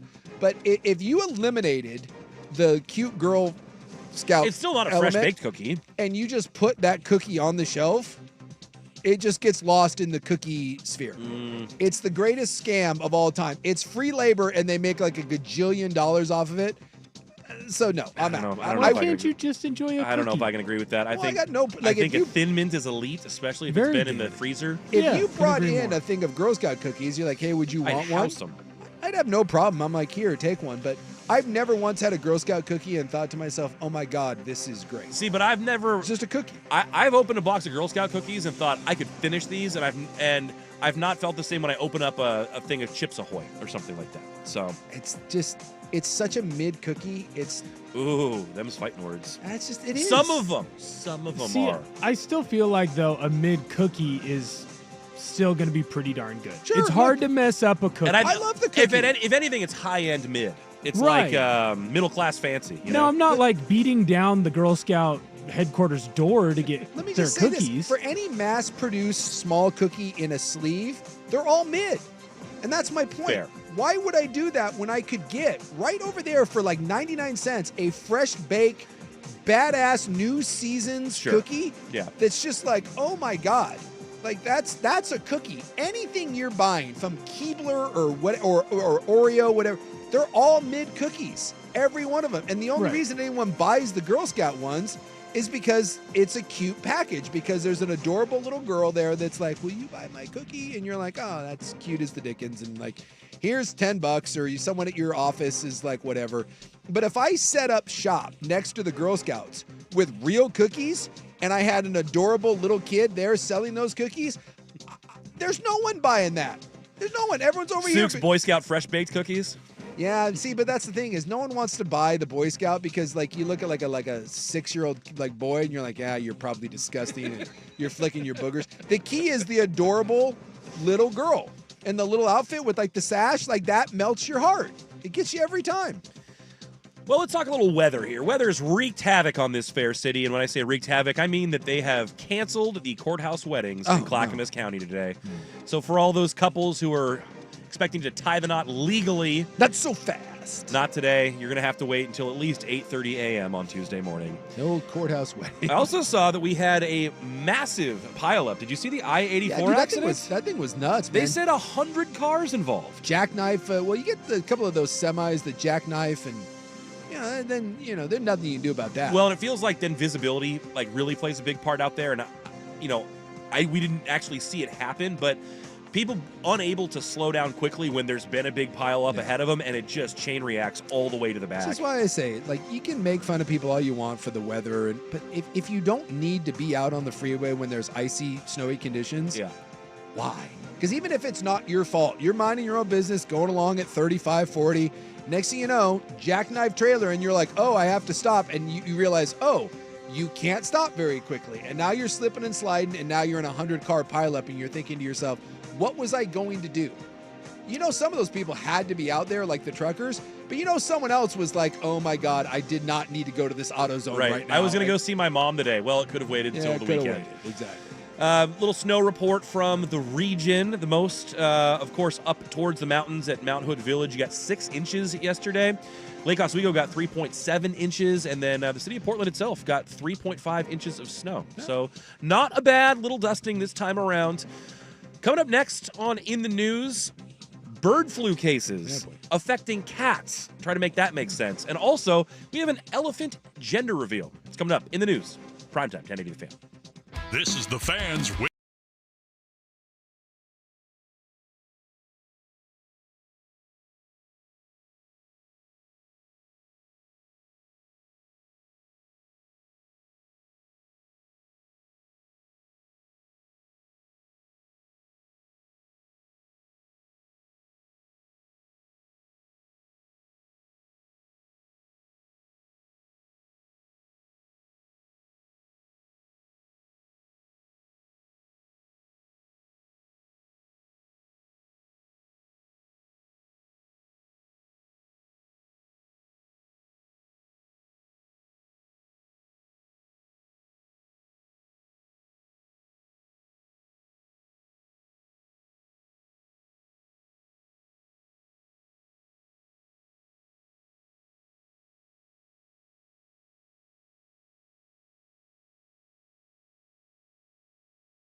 For a couple more stories here in the news. Bird flu been going around apparently, and I have seen that it's affecting egg prices, among other things. Everyone keeps stealing eggs. People are stealing eggs. I saw that New York bodegas are selling Lucy's, like they do with cigarettes, but with eggs. Single egg. Let me also say this to the Costco bros out there that are hoarding eggs. You know eggs go bad, right? Like, I've seen people that are like buying. It's not toilet paper, dudes. Like just like crates of eggs. How many eggs are you eating? Yeah. They go bad. Like you can't keep eggs for months and months. Not for months and months, but they keep a couple weeks, right? Generally. I mean, we go through them so fast, I don't even know. I mean, we're always going through them before they expire. Let's see. Apparently, do eggs last in the fridge? Okay, we got like 3 to 4 weeks. So a month? We got a month. So you're telling me, like, I see these people at Costco buying like pallets of eggs. You're buying a pallet of eggs? Yeah, that maybe you're selling them on the secondary market. I don't know. My parents do that. I steal half of them. Not even gonna lie. Your parents buy like cartons of like. They buy the big, eggs? the big Costco pack of eggs. Yeah, they buy them, and then I have like a little thing that has 18 eggs, and I go over and I get 18 eggs, and I go back home. I just love how eggs have become like the measuring stick of wealth in our country. Yeah, that's now. right. Eggs. My mom's got chickens up at her house, and so she brings us fresh eggs. And now I've become kind of an egg snob, and I don't even like regular eggs anymore. It's like that. You can go over to Will's house apparently and steal his parents' eggs. I love it. You're not allowed over there. But apparently, so bird flu's been driving up the price of eggs because they've had to like kill off a bunch of chickens that are laying eggs and stuff like that. Well, now they've had to put down 2 cats in Multnomah County because the cats had contracted bird flu. They're not birds, so how does that happen? Well, apparently a raw pet food brand out of Olympia, Washington, was using birds that had the bird flu, and it could be contracted cross-species. So you had a couple kitties in Multnomah County, they believe links to the same cat food, but so they had to put the cats down? So they had to put the cats down because the cats had bird flu. I don't know how it spreads if with a the cat cats gets bird flu, like you have to kill it? Apparently, it says you can't recover, huh? In both cases, the cats had eaten raw food from Olympia, and it says that I'm trying to find where it affects the cats, but basically, yeah, you can't have it's enough of an issue that little kitties had to be put to rest. I had to we had to commit chicken genocide once at my buddy's place. He had an outbreak, and this was years ago. I don't remember what, but he had an outbreak of something amongst his animals, amongst all his chickens, and we had to kill him. And so like they wanted a bunch of money to put him down, and he was like, "Why would I?" Well, that was kind of our thing. So he thought he was going to go out and just like neck them. Yeah. And they were all kinds of riled up. So he called me up and he's like, "Do you have a gun?" And I was like, "It's a weird conversation to have, but yes." I was like, "What are we doing? Can we use it?" And and I was like, "Have you ever shot a gun?" He was like, "No." I was like, "Well, we're not starting here." So I have committed I've committed chicken side. We had to eliminate a pile of birds and then burn them. We had like a big bonfire. It was very burn the chickens? Yeah, like so they get in chicken heaven, or like what's the deal? Well, you don't want a bunch of rotten birds that have contaminant, and you didn't want it to spread anything else. So after we shot and killed the birds, then we put them all on a big pallet fire and. So I'm learning. It's like zombies, right? Like you got to burn the bodies. I'm learning so much more about bird flu for cats because additionally, the Big Cat Sanctuary in Washington was just able to reopen after a 3-month quarantine of all their tigers after they had some 21 big cats get bird flu. Huh. I gotta ask. I'll text my buddy, and because this was so long ago, I don't remember if it was bird flu or not. But yeah, it was something like that, and they were saying that it could spread because he had horses and stuff, and they were like, you have to. So it said you can't let this get to other animals. The outbreak that started back in around Thanksgiving led to the death of 21 big cats, including a Bengal tiger, 4 cougars, 5 African servals, 4 bobcats, and an African caracal. I don't know what that is. I didn't kill any of those, but yeah, it is a Says thing. it starts with initial symptoms are slow but progress rapidly, often resulting in death within 24 hours due to pneumonia-like conditions. I'll be damned. So a respiratory thing, I guess, that can cross species. You just gotta take them out. And then finally, the heartwarming story of the day. We have a gender reveal from our very own Oregon Zoo, and it happened on Good Morning America. Yeah, I saw this. So you got a name and everything. We got a name, we got a gender. We have little Tula 2, who is a girl.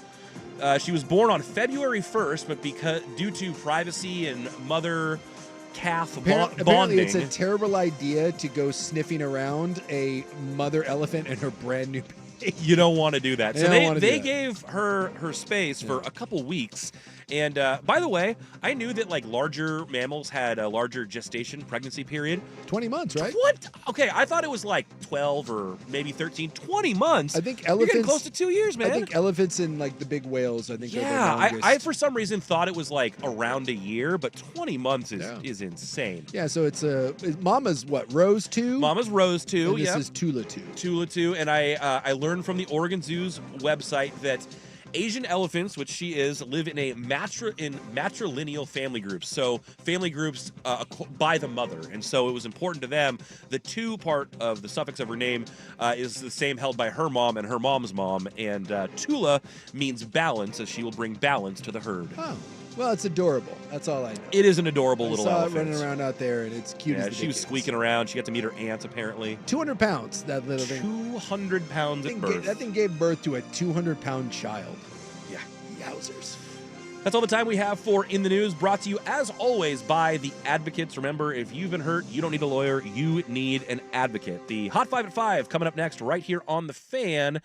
You're listening to Primetime.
Now, from the Fan Sports Desk, a Sports Center update on 1080 The Fan.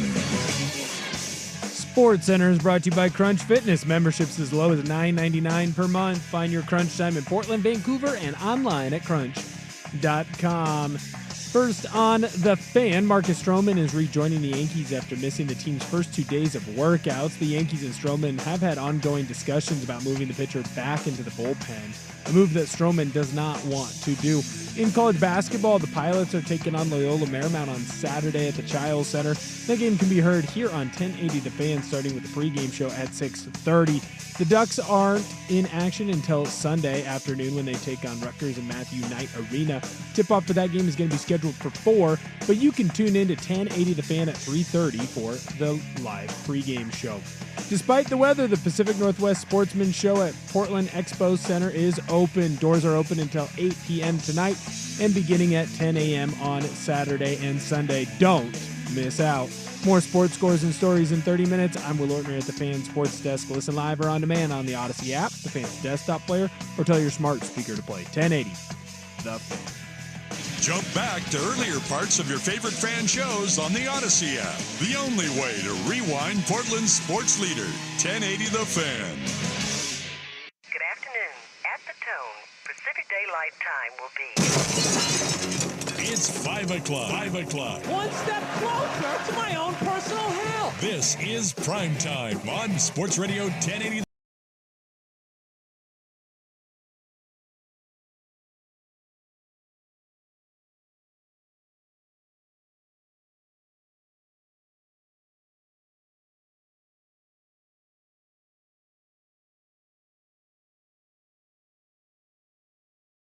Primetime on 1080 The Fan.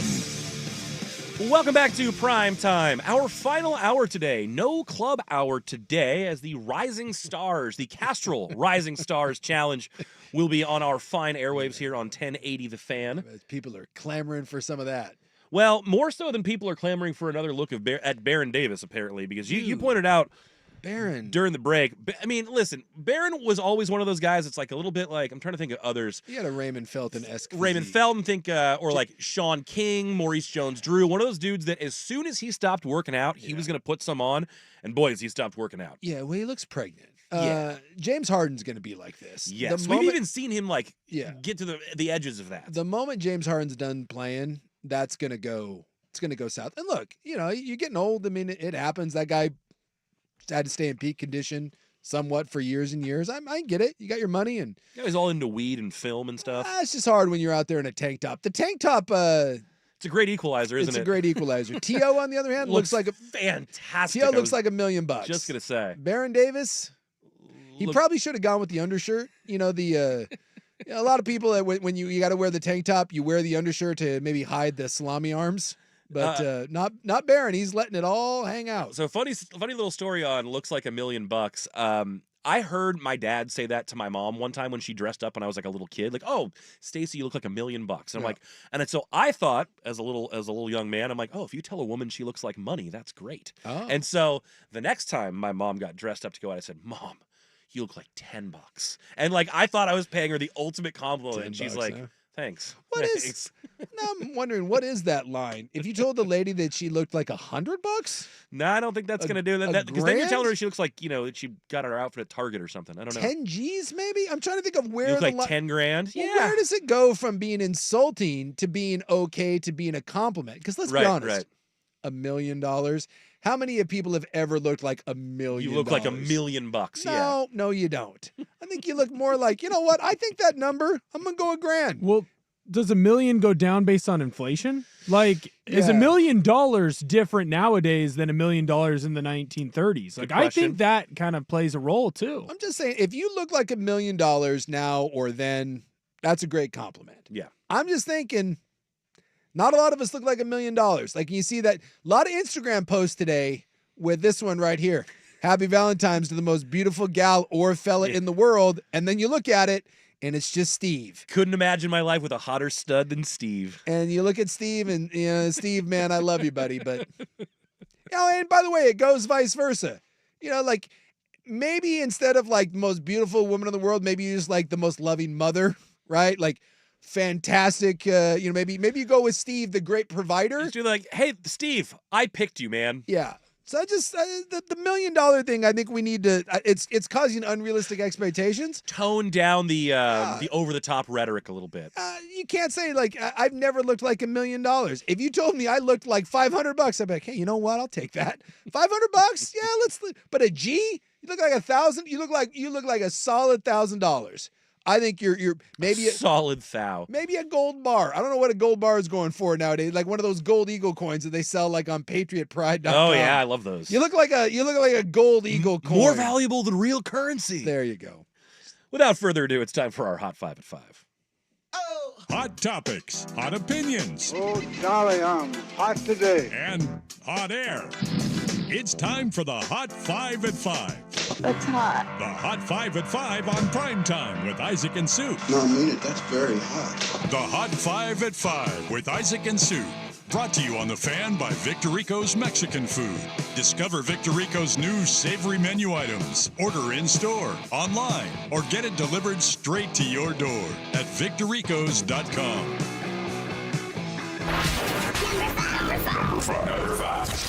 Number 5. Number 5, I just got to corkscrew this in here. It's a little bit of recruiting news today, and I only bring it up because I needed to say this man's name. We have a recruit who's reclassifying from the 2027 class to the 2026 class. Going with this. Booby Feaster. Yeah. Booby Feaster is now going to be a 2026 recruit, and he's actually believed to be the number 3 wide receiver in that class among some schools that are expected to get interest: Alabama, Texas A&M, and Texas. But you get a kid named Booby Feaster, you got to talk about him. There was one the other day. They put out a list of people that I think they were coming into college football, and there were some great ones. Yeah. There was like a hog shooter. Yes, there was a hog shooter. I think there's a kid that's playing college football this year who I do believe his last name is yeah. You know what? I've got the list right here. It includes Cannon Pig, Blake Hogshooter, Sir Bible, Hype Grand, Demon June, Javian Goo, Grant Beerman. All I know is there is a kid going to play for Houston next year whose name is Blake Hogshooter. That's right. And that's fantastic. He's no cream steamroper, but no. Blake Hogshooter, let's go. Well, Ethan Feaster, better known as Booby, is moving up a class. Oh, Booby Feaster. Let's see. Genesis Invitational out at Pebble Beach. Rob's not here. Someone's got to do the heavy lifting for him. We have a leaderboard that sees Davis Thompson at the top, 8 under par, but could be an interesting weekend as you've got Scotty Scheffler, 1 off the lead, Rory, 2 shots behind that, and Ludwig Oberg, the big Swede, right behind him. So some of the biggest names on the tour up in the top 5. Wake me when the TGL comes around. Maybe when I get my TGL Tuesday. Next week's like a tiebreaker week or something, and so there are actually 4 matches Monday and Tuesday next week. We're going to miss the Monday matches, but you better believe we'll be on the Tuesday matches. I was listening to The Fan the other day. I was driving around, and we are running ads. Yes, we are. For the TGL. I know where our bread's buttered, man. on indoor Tiger Woods Golf League, baby. That's good there, Will. That's all I got for the leaderboard. Number 3, though, something that now has piqued Will Ortner's interest, already had Suk's interest and mine to a degree. The Four Nations hockey tournament going on. Instead of the NHL All-Star game, they're doing the Four Nations, which are Finland, Sweden, Canada, and the U.S., kind of doing a round-robin type deal into I don't know if a round-robin or bracketed. Yeah, they're doing a round-robin. Everyone play each other. The 2 teams with the most points at the end will play each other in the championship, and it's over like a 10-day period. So we've already had the first. Yeah, the Canadians beat the Swedes in OT, and then the U.S. absolutely destroyed Finland 6-1. Yeah.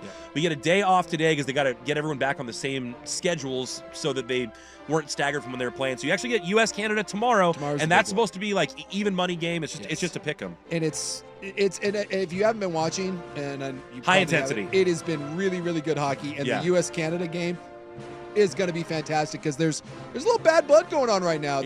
It's in Montreal, and the Montreal fans were booing the American national anthem, and some of the U.S. players didn't like it. And personal biases aside, who do you expect to win that game? Number 2. Canada should win, but we have way, way better goaltending. Okay.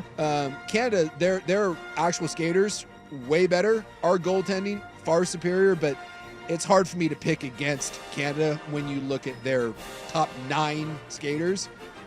They can run out a line of Sidney Crosby, Nathan McKinnon, and Connor McDavid. Yeah, and they scored in their first 56 seconds on Wednesday night. In case you didn't know, those 3 players, pretty good, really good. Pretty good. Got a little bit of baseball news here. This is kind of a cool thing. Did you see what Ichiro's doing? I did see what Ichiro's doing. Ichiro is committing basically his entire career's work to the Cooperstown Baseball Hall of Fame. Yes, and giving it all up. I didn't realize that others had done this. He'll be the third to do it. Hank Aaron did it, and Tom Seaver did it. And now Ichiro has basically said, like, yes, I want this museum to thrive. Anything that's mine, anything that I've earned, you can have it. You can have it. MVP trophies, Rookie of the Year, all of that stuff. Going to the Hall of Fame. He'll have his own exhibit there, which is really cool. Very cool. I've never been. Definitely intend to get there at some point in time. I made a pledge with some of my Giants buddies in high school that we would all go out there when Barry Bonds got in. We might be waiting a while or forever. Going to happen. Yeah, maybe we'll have to do it for. You see, I don't know. Like, does Bumgarner make it? Probably.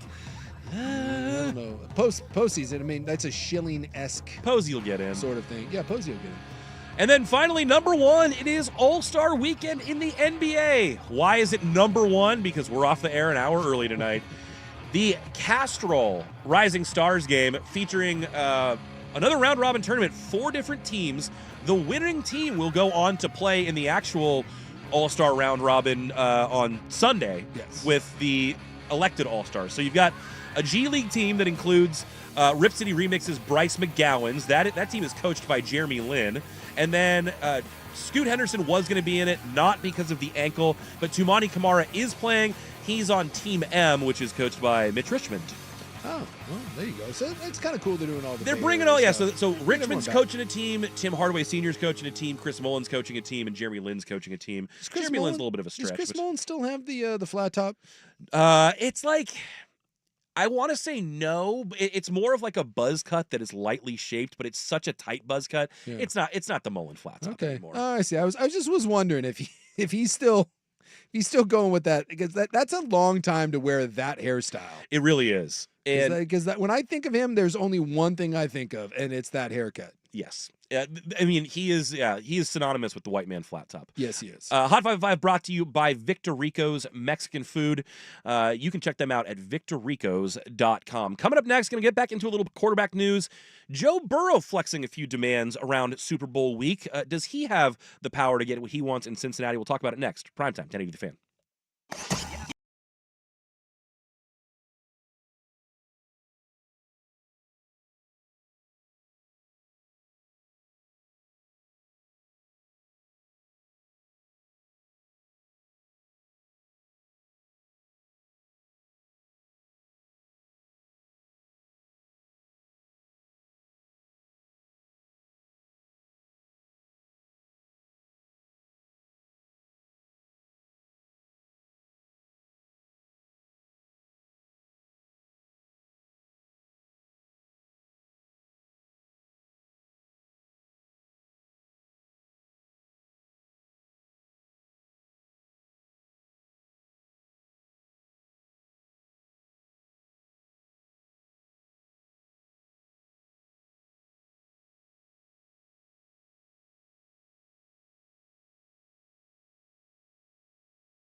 Welcome back to Primetime. Just about 40 minutes left in this fine program as we are off early thanks to the Castrol Rising Stars Challenge. I can't wait. I know what I'll be listening to. Well, I was saying this to Will earlier.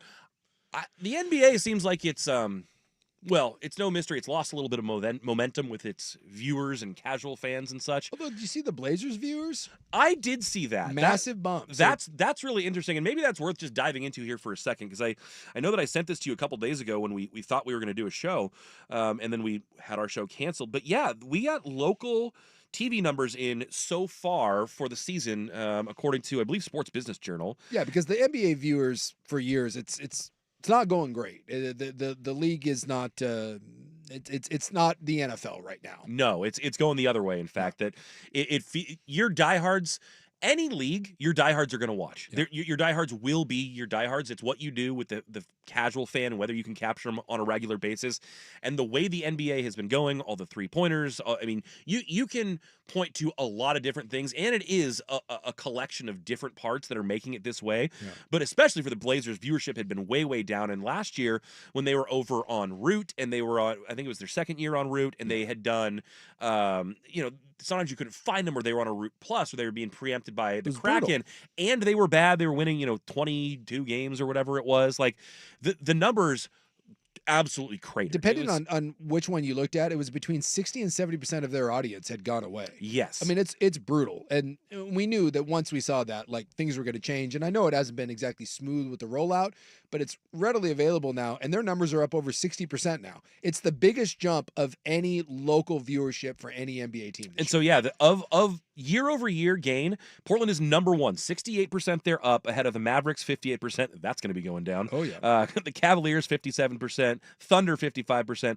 And so those are the 3 or 4 big movers, because then the next one is like 14%. Sure. 4 teams saw their viewership jump by more than 50%, and the Blazers at the top of that list. And you know what? This is where it just comes down to, I mean, and look, I'm not saying that this team is dreadful, but for a lot of the time they have not given you a reason to watch. That number is a jump simply due to people being able to watch them. Right. Oh, absolutely. It 100% is.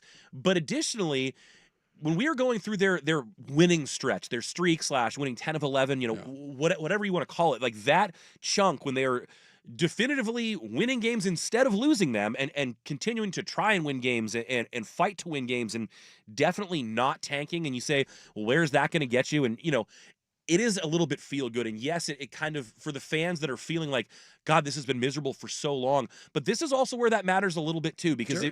if that little run right there captured anybody for a period of time, and it keeps you coming back for a little bit more and a little bit more, those numbers matter financially. Sure. They matter for the franchise, for what you're able to do. And no team wants to see their viewership crater like that. No one. I don't care if you're in the middle of the tank or not. That is alarming. I mean, it's a potential death sentence. If no one watches your team, yes. Your teams get moved because no one watches yes. them. I mean, look at the Sonics. They obviously what happened with the Sonics and their fans and ownership was is well documented, but at the end of the day, they were not getting ratings at the time that they left. And there's a lot of reasons for that, but you don't want to be in that boat where all of a sudden you're so mad at management because you couldn't find a way to get your team good that now you're so bad no one wants to watch and the team's leaving town. And I think seeing this swing back in the other direction is a super positive thing. Both indicates that they made the right decision from a broadcast standpoint now, making their games more available, whether that's through K2 or your different streaming services or stuff like that, but also it is more attractive to watch a team that's just a little bit better and a little bit more competitive. Yeah, and that you are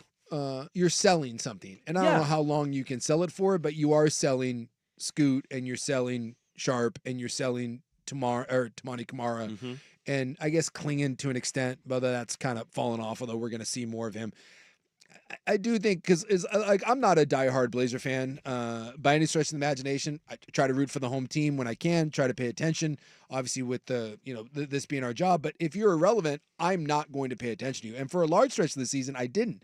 But as this thing went on, you do. It forces you to pay attention. So maybe you're right.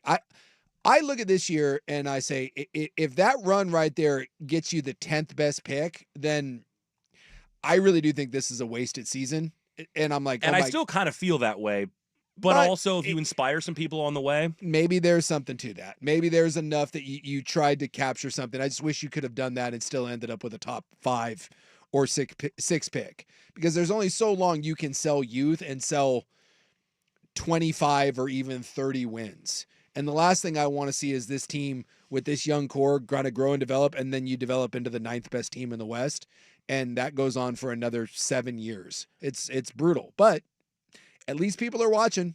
It's somewhere over there at one center court. They're happy to see that. Yeah, and you know what? And that's doing it the hard way is.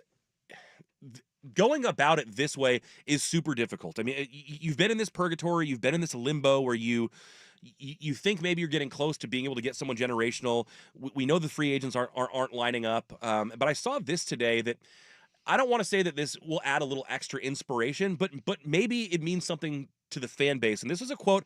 I want to say it's from a quick story. I don't actually have the citation for it because it's a screenshot from an article, but it looks like The Athletic. And it says it's a quote from Scoot. And he says, "I haven't told anybody this, but me and he's talking about Tumani Kamara. We've told each other we are going to do this. We are going to be great together, and we're going to do it here in Portland. We haven't told anybody, but we have those conversations." Added Kamara, "We've said more than once. We keep saying we are going to figure it out the hard way, and we're going to do it here." That's something that stuck with us. Well, that's cool to hear, but at the same time, okay. Thanks, Scoot. Like, you're going. What does that even mean? And by the way, let's be fair. I think it means I'm not going to try to jump ship at the first opportunity, which who knows? Maybe they are anyways. Do you have a bunch of opportunities? First off, I'm gonna go to that lake. I like Scoot, and I think he's fun. He's got a big personality, and he appears at least to have figured something out, right? I mean, he's still coming off the bench, but for the first time in his career, he looks like an NBA player. But this idea that he's going to figure it out and they're going to do it here, cool. That's awesome. If you could actually better than your players wanting to leave, I suppose. Yeah, if you could go ahead and become a starter and then be consistent and do like Tumani. God, I always struggle with his name. Tumani Kamara, at least to me, he's the one guy, and I'll give you Sharp on that too. They both look like they will be here and be key figures. Mm-hmm. But no, there is not a single, this is what I've said for the last year, there's not a single pillar anywhere on this team. No. Not one. Yeah, Kamara, you might have a couple pieces. Kamara is a piece. Yeah. There is not a team in the NBA that wouldn't want him on their team. And if that is your third or fourth best player, as that is your 3-and-D guy, Tayshaun Prince, or he's if you your will, super sub. Maybe he's your 6th man off the bench, something like that. Phenomenal. But that doesn't win Jack S. Yeah. And it's like the same thing with Shaedon Sharp and Scoot. Both of those guys show flashes. Yeah, if Scoot's averaging 30 and 10 and doing this on a team that's really bad, it's one thing to say that. But, like, you're still, and I don't want to say just a guy, you're still just a guy coming off the bench doing this. And averaging 13 and 5 and 4. You know how many guys in the league? I mean, I hate to say this, but, like, Anthony Simons is a guy. He's just a guy. He's a nice player, and he makes a good chunk of money. Anthony Simons is not a needle mover in any stretch of the imagination. And who's their best player right now on this team? Anthony Simons. Yeah. He's the best player. Mm-hmm. And Anthony Simons is the definition of, he's a guy. He's just he's a bucket. He's a bucket. But I'm not going to say there's 1,000, but there are so many guys in this league that are capable of generating 19, 5, and 4. Yeah. And they're just there. And they mean nothing. They just, it's welcome to just treading water. And so that's the part that I get a little frustrated with, is that when you see Scoot's emergency, you see Sharp, and I've heard this about Anthony Simons for years too, that people all those years ago, oh no, dude Simons is going to be a dude, man. He's going to be the guy. Oh, they know, but Brandon Roy, or not Brandon Roy, but Damian Lillard took him under his wing, and they know how good he can be. And wasn't there, like, for Shaedon, there was like little baby Kobe stuff going on? Yeah, baby Kobe stuff. And it's like, really? That, and again, maybe I'm wrong. Maybe 3 years down the road, this is completely different. And Scoot is Westbrook, and he's winning MVPs, and he's averaging triple doubles, and maybe Sharp does grow up and to be. But neither one of these guys even starts right now. And so this idea that somehow this development that they've taken is you don't need any more draft picks, and just let this core grow. Oh man, stuff like that just makes me want to put my head through a wall. See, guys, I just took it as solid players don't lead you anywhere in this league. You need really, really, really good all-star level players. And even then, nothing's guaranteed. Yeah. And right now, there's not a single one anywhere near this roster. So for people that are saying, oh, just let this team grow and develop and it's not about getting picks, And I just can't get on board. I can't go that far. And I thought the comments by Scoot and Kamara were more along the lines of not like, hey, like we've got the goods to make this happen, but like we know stuff's bad right now. We're committed to making it work, and that I appreciate. I mean, I do appreciate that, but I don't know. Is there any other young guy in the league right now that isn't being like, you know what, I'm going to try it. Yeah, I'm going to try to make this work. You know, but again, I look at like De'Aaron Fox, who is a really, really good player in this league. Better than anything that we've got to offer right now. Yeah. What did he mean in Sacramento? Nothing. Nothing. A playoff appearance or two? Yeah. Look how many young guys around the league are like that, you know, make an all-star team. And by the way, we're nowhere near making an all-star team for any of these people. And they just end up being things. So Brandon Ingram's another one of those. He's been bouncing around. He just got $120 million from the Raptors to go be, you know, I saw somebody say, if you need 18 to 22 points, Brandon Ingram is your guy. If you need 35 to 40 points, Brandon Ingram is not your guy. I mean, like, you're always going to get it. Scoot's averaging 12 and 5, yeah. Which is, again, it's awesome that you see the growth and development. And hopefully towards the end of this year, he gets a chance to come back from the ankle and he ends up starting. Because if you're telling me that the goal is to make him your backup point guard, okay. So now we're hearing from our backup point guard that we're going to do it here. No, I don't want to hear that from the backup point guard. I need to hear that from the starting point guard. I need the starting point guard to average more than 12 and 5. Otherwise, you're a starting point guard in the league that averages 12 and 5, which is, I'm guessing, just about every starting point guard in the league that gets you nowhere. You got to start having some of these guys take that next step to not just being guys. And I heard this about Anthony Simons. I hear it about Scoot. I hear it about Shaden. And I know those guys are all young, but eventually something has to change. So that's all I care about. Finding people that grow into more than just solid NBA players with decent looking numbers. Oh, he scores 17 or he scores 18 on 54, 39 and, his shooting percentages. Cool. Welcome to every other decent player in the NBA. Fair enough. I think that there's I'm not saying there's a lot of light at the end of the tunnel for this specific collection on this team, but it's fun to hear, I guess. That's to say that, and that's what you hear about Scoot, by the way, is that he's all in, great personality, all that stuff, and that he wants to win here, and I'm rooting for him because that's the guy that you shipped out of town. You shipped Damian Lillard out of town for.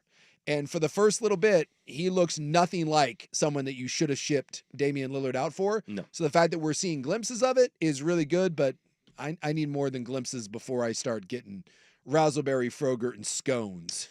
Well, another guy trying to make it work exactly where he is Joe Burrow. And now he's using his platform to say that his teammates need to get paid. We'll talk a little bit about Joe, the Bengals, and the quarterback position coming up next. But first, Ortner has SportsCenter.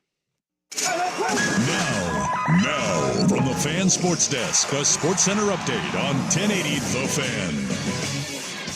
Despite the weather, the Pacific Northwest Sportsman Show at the Portland Expo Center is open. Doors are open until 8 p.m. tonight and beginning at 10 a.m. on Saturday and on Sunday. Don't miss out.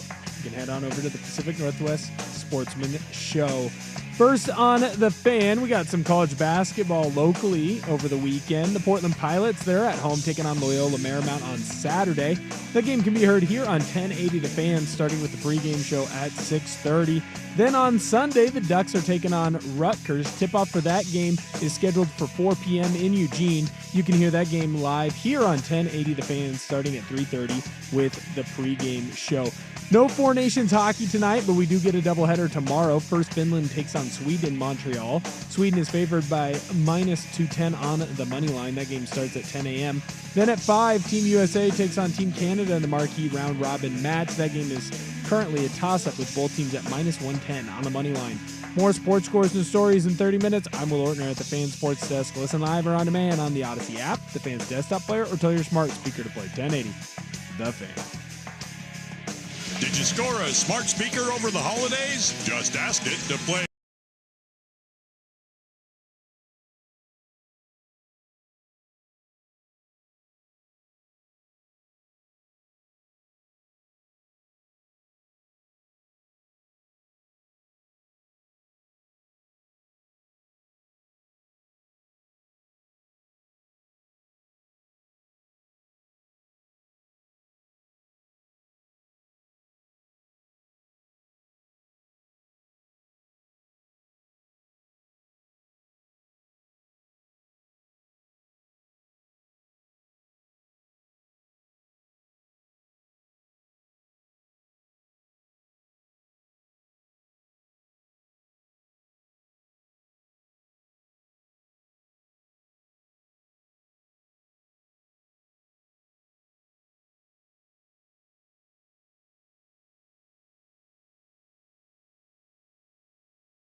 Couple segments left here before we get out early for the Castrol Rising Stars Challenge. Someone asking on the fan text line, has something happened with Sharp? He looks pissed.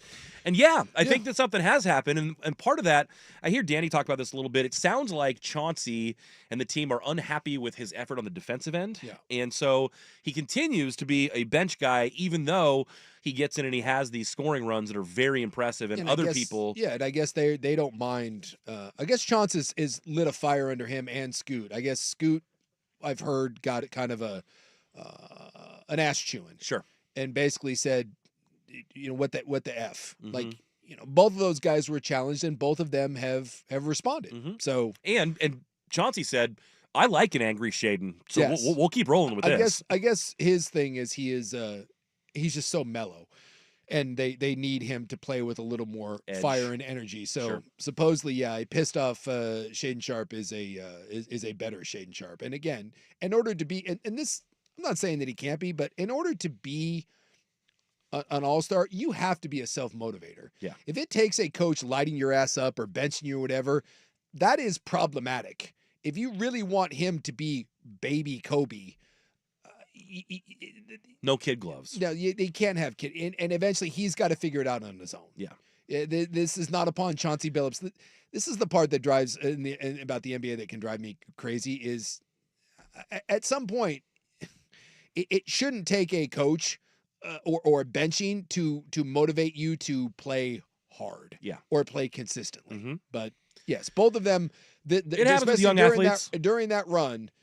Scoot and Sharp and Ayton, by the way, who's out now, but all three of those guys, and that's kind of one of the reasons why they played that way. And this is why Chauncey's going to get another job after this. Like, even if the Blazers are done with him. You look at Tumani, that guy just is a dog. He just has a motor because he was born with a motor. And he has made himself a career in this league. Like I said, there isn't a team in the NBA that wouldn't want him. Anyone can use a Tumani Kamara. Yes. You just got to get those other guys playing with that level of consistency.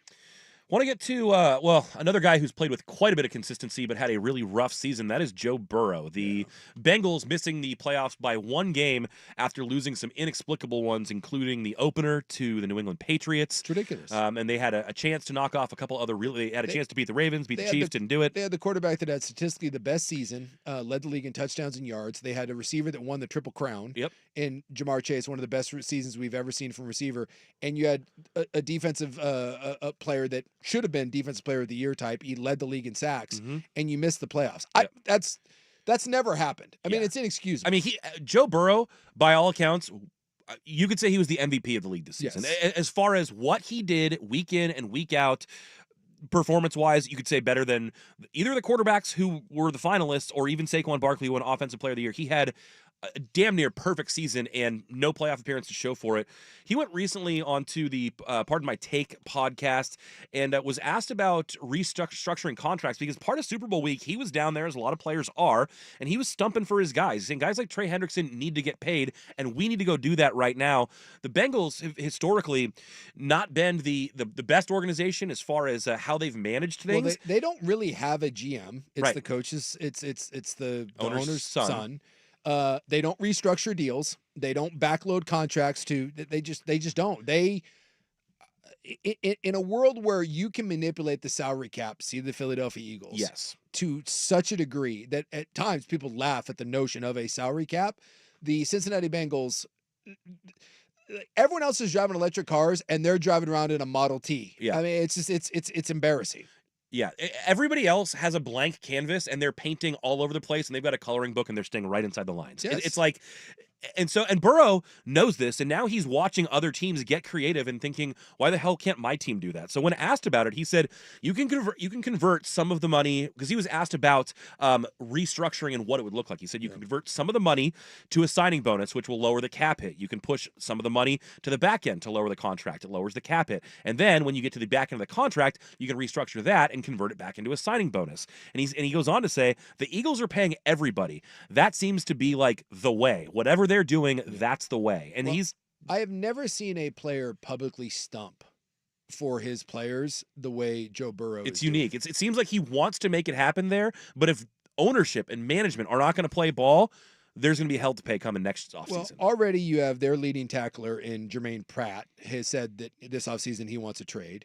Trey Hendrickson is going into next year this is his last year. Mm-hmm. So basically he's going to walk at the end of this year. Unless they sign an extension. You do something. Yep. T. Higgins, everyone seems to think that T. Higgins is going to walk because Cincinnati won't be able to pay him. Yep. They let Jesse Bates, who was an all-pro safety, go, 2 years ago down in Atlanta, who's been great. Mm-hmm. Joe Milton or Joe Nixon left. I mean, this team from a couple years ago, this should have been the makings of a team that was a Super Bowl contending team for years. Yeah, and we've seen them go toe-to-toe with Super Bowl contenders. Yes, and even with their piss-poor management this year, we've seen them go toe-to-toe with Baltimore. We've seen them go toe-to-toe with Kansas City. Mm-hmm. And they just fall short. And they are on the verge of having this thing absolutely fall apart on them. And if they let Trey go, if they let T. Higgins go, it wouldn't shock me if eventually, and I know Colin talked about this, and a lot of times I'll take this stuff and I'll roll my eyes because it's a hot takey thing. They've already had one franchise quarterback years ago basically say, I'm done here. Yeah, he pulled the ripcord. And that's Carson Palmer. Yep. Carson Palmer said, I'm not doing this anymore. And if Joe Burrow sees this offseason crumble and he sees Pratt leave and he sees Trey Hendrickson end up moving on at the end of this year, and I think if he loses T. Higgins,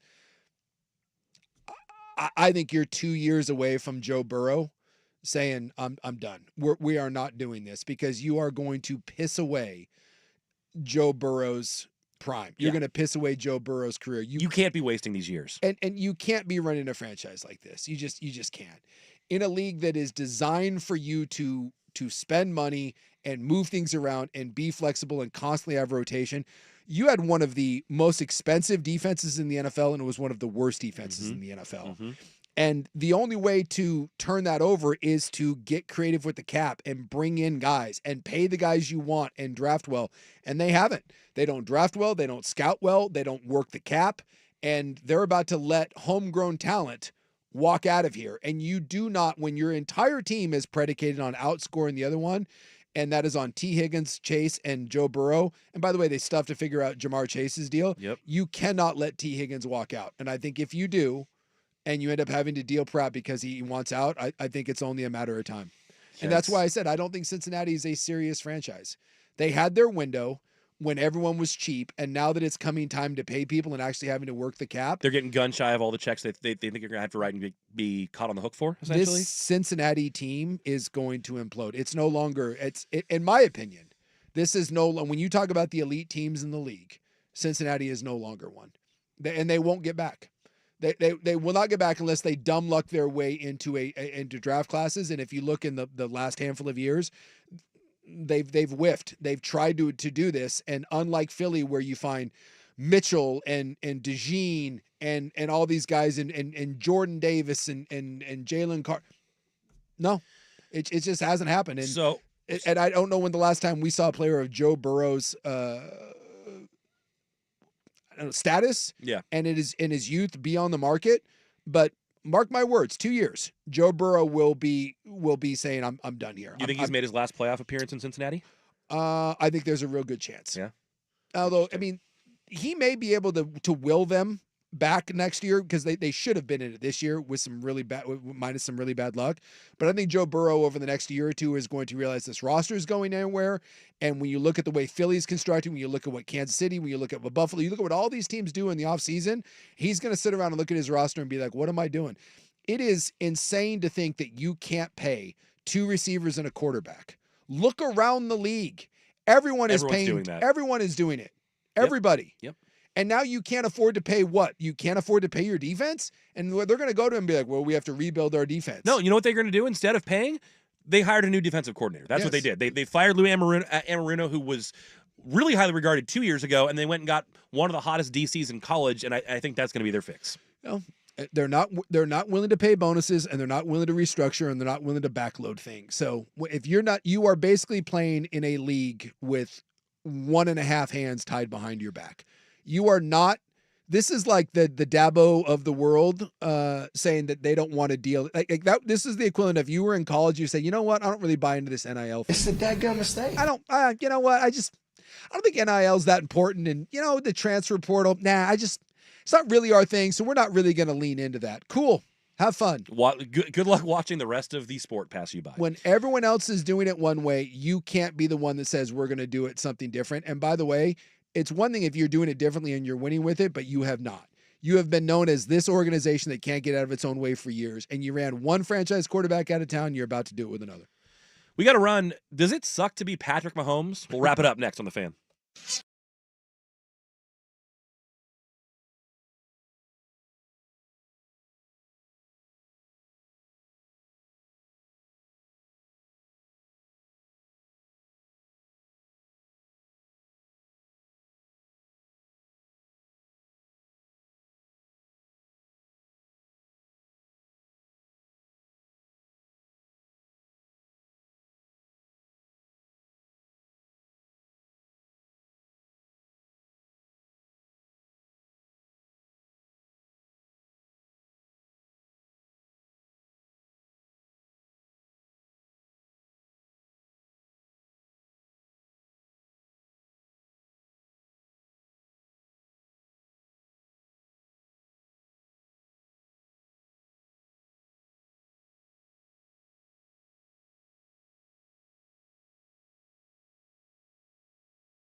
Welcome back to Primetime, wrapping things up here. It was an eventful week of football, mostly for Eagles fans, not so much for Chiefs fans, but it was a very eventful week for Patrick Mahomes. Really, if you just started on Super Bowl Sunday, I can't say I envy him this week. No, I mean, look, Mahomes, by all accounts, seems like a good dude. Yeah. Whatever you think about him, on or off the field, he doesn't really step in it much. He doesn't Keeps seem his like nose clean. Yeah, he keeps his nose clean. So he's dealing with his sexual predator brother. Jackson, the TikToker. Jackson, the TikToker. And that guy seems to have calmed it down a little bit. Something tells me his brother told him to knock that S off. Yeah, he's not been in the news as much until, of course, around kickoff Super Bowl Sunday. Right off the kickoff Sunday, where he's taking photos with the president. And the president now is claiming the Mahomes, and like Tuberville, the Republicans have claimed the Mahomes family as their own. And because his wife apparently is a conservative person that liked one of Trump's posts. Well, I think his mom wore like a sequined MAGA hat to like one of the playoff games or something. And Mahomes has never come out and said anything about any of that. You know, he's not thrilled with basically having that lumped upon him. And most athletes, except for the ones that are like real political activists, most of them just want to be neutral. They just like Bosa of the world is wearing the hat. Look, I'm not here to take shots. If you want to be a Trump guy, be a Trump guy. But Mahomes certainly doesn't appear to want to be that, but he's getting it thrust upon him because of his family. Yeah.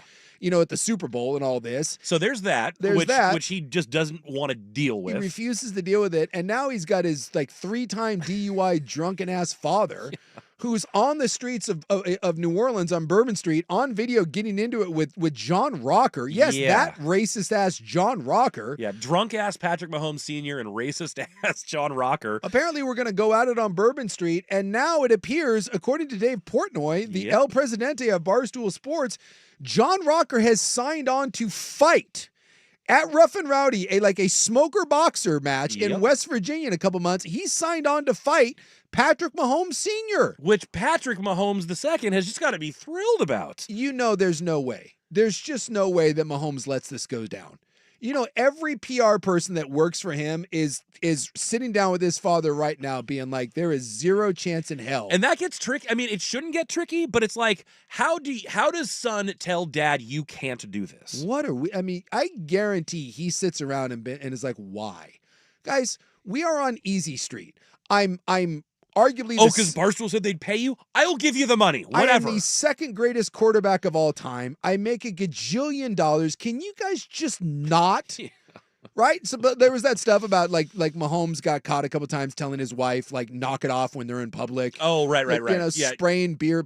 Sure. He just goes home and is like, hey, everybody, like, I've given you a perfect life. You never have to worry about it. Can you just not put me in the headlines just once? Just leave me out of this? There was also a post by Portnoy that almost indicated he was like, I would never da-da-da. And it almost indicated they got them to stage the Bourbon Street thing to tee up did you see these guys have a rift? Oh, by the way, we've got them signed up for Rough and Rowdy. So just fine. Can you imagine? Of all the people that need a money grab, it's not the Mahomes family. No. Can you imagine anyone else's dad fighting? Like his dad's like what, in his 50s, like late 50s, mid 50s? Yeah, and boy, he's lived a lot more life than that. You look at that dude; he's been doing a lot of drinking. Well, John Rocker's been doing a lot of roids. That dude is on every cattle raid known to man. Both of those guys, I think, are going to be juiced to the gills in different ways for that fight. Good Lord, there's no way it happens, right? There's no way. I'll tell you right now, and that's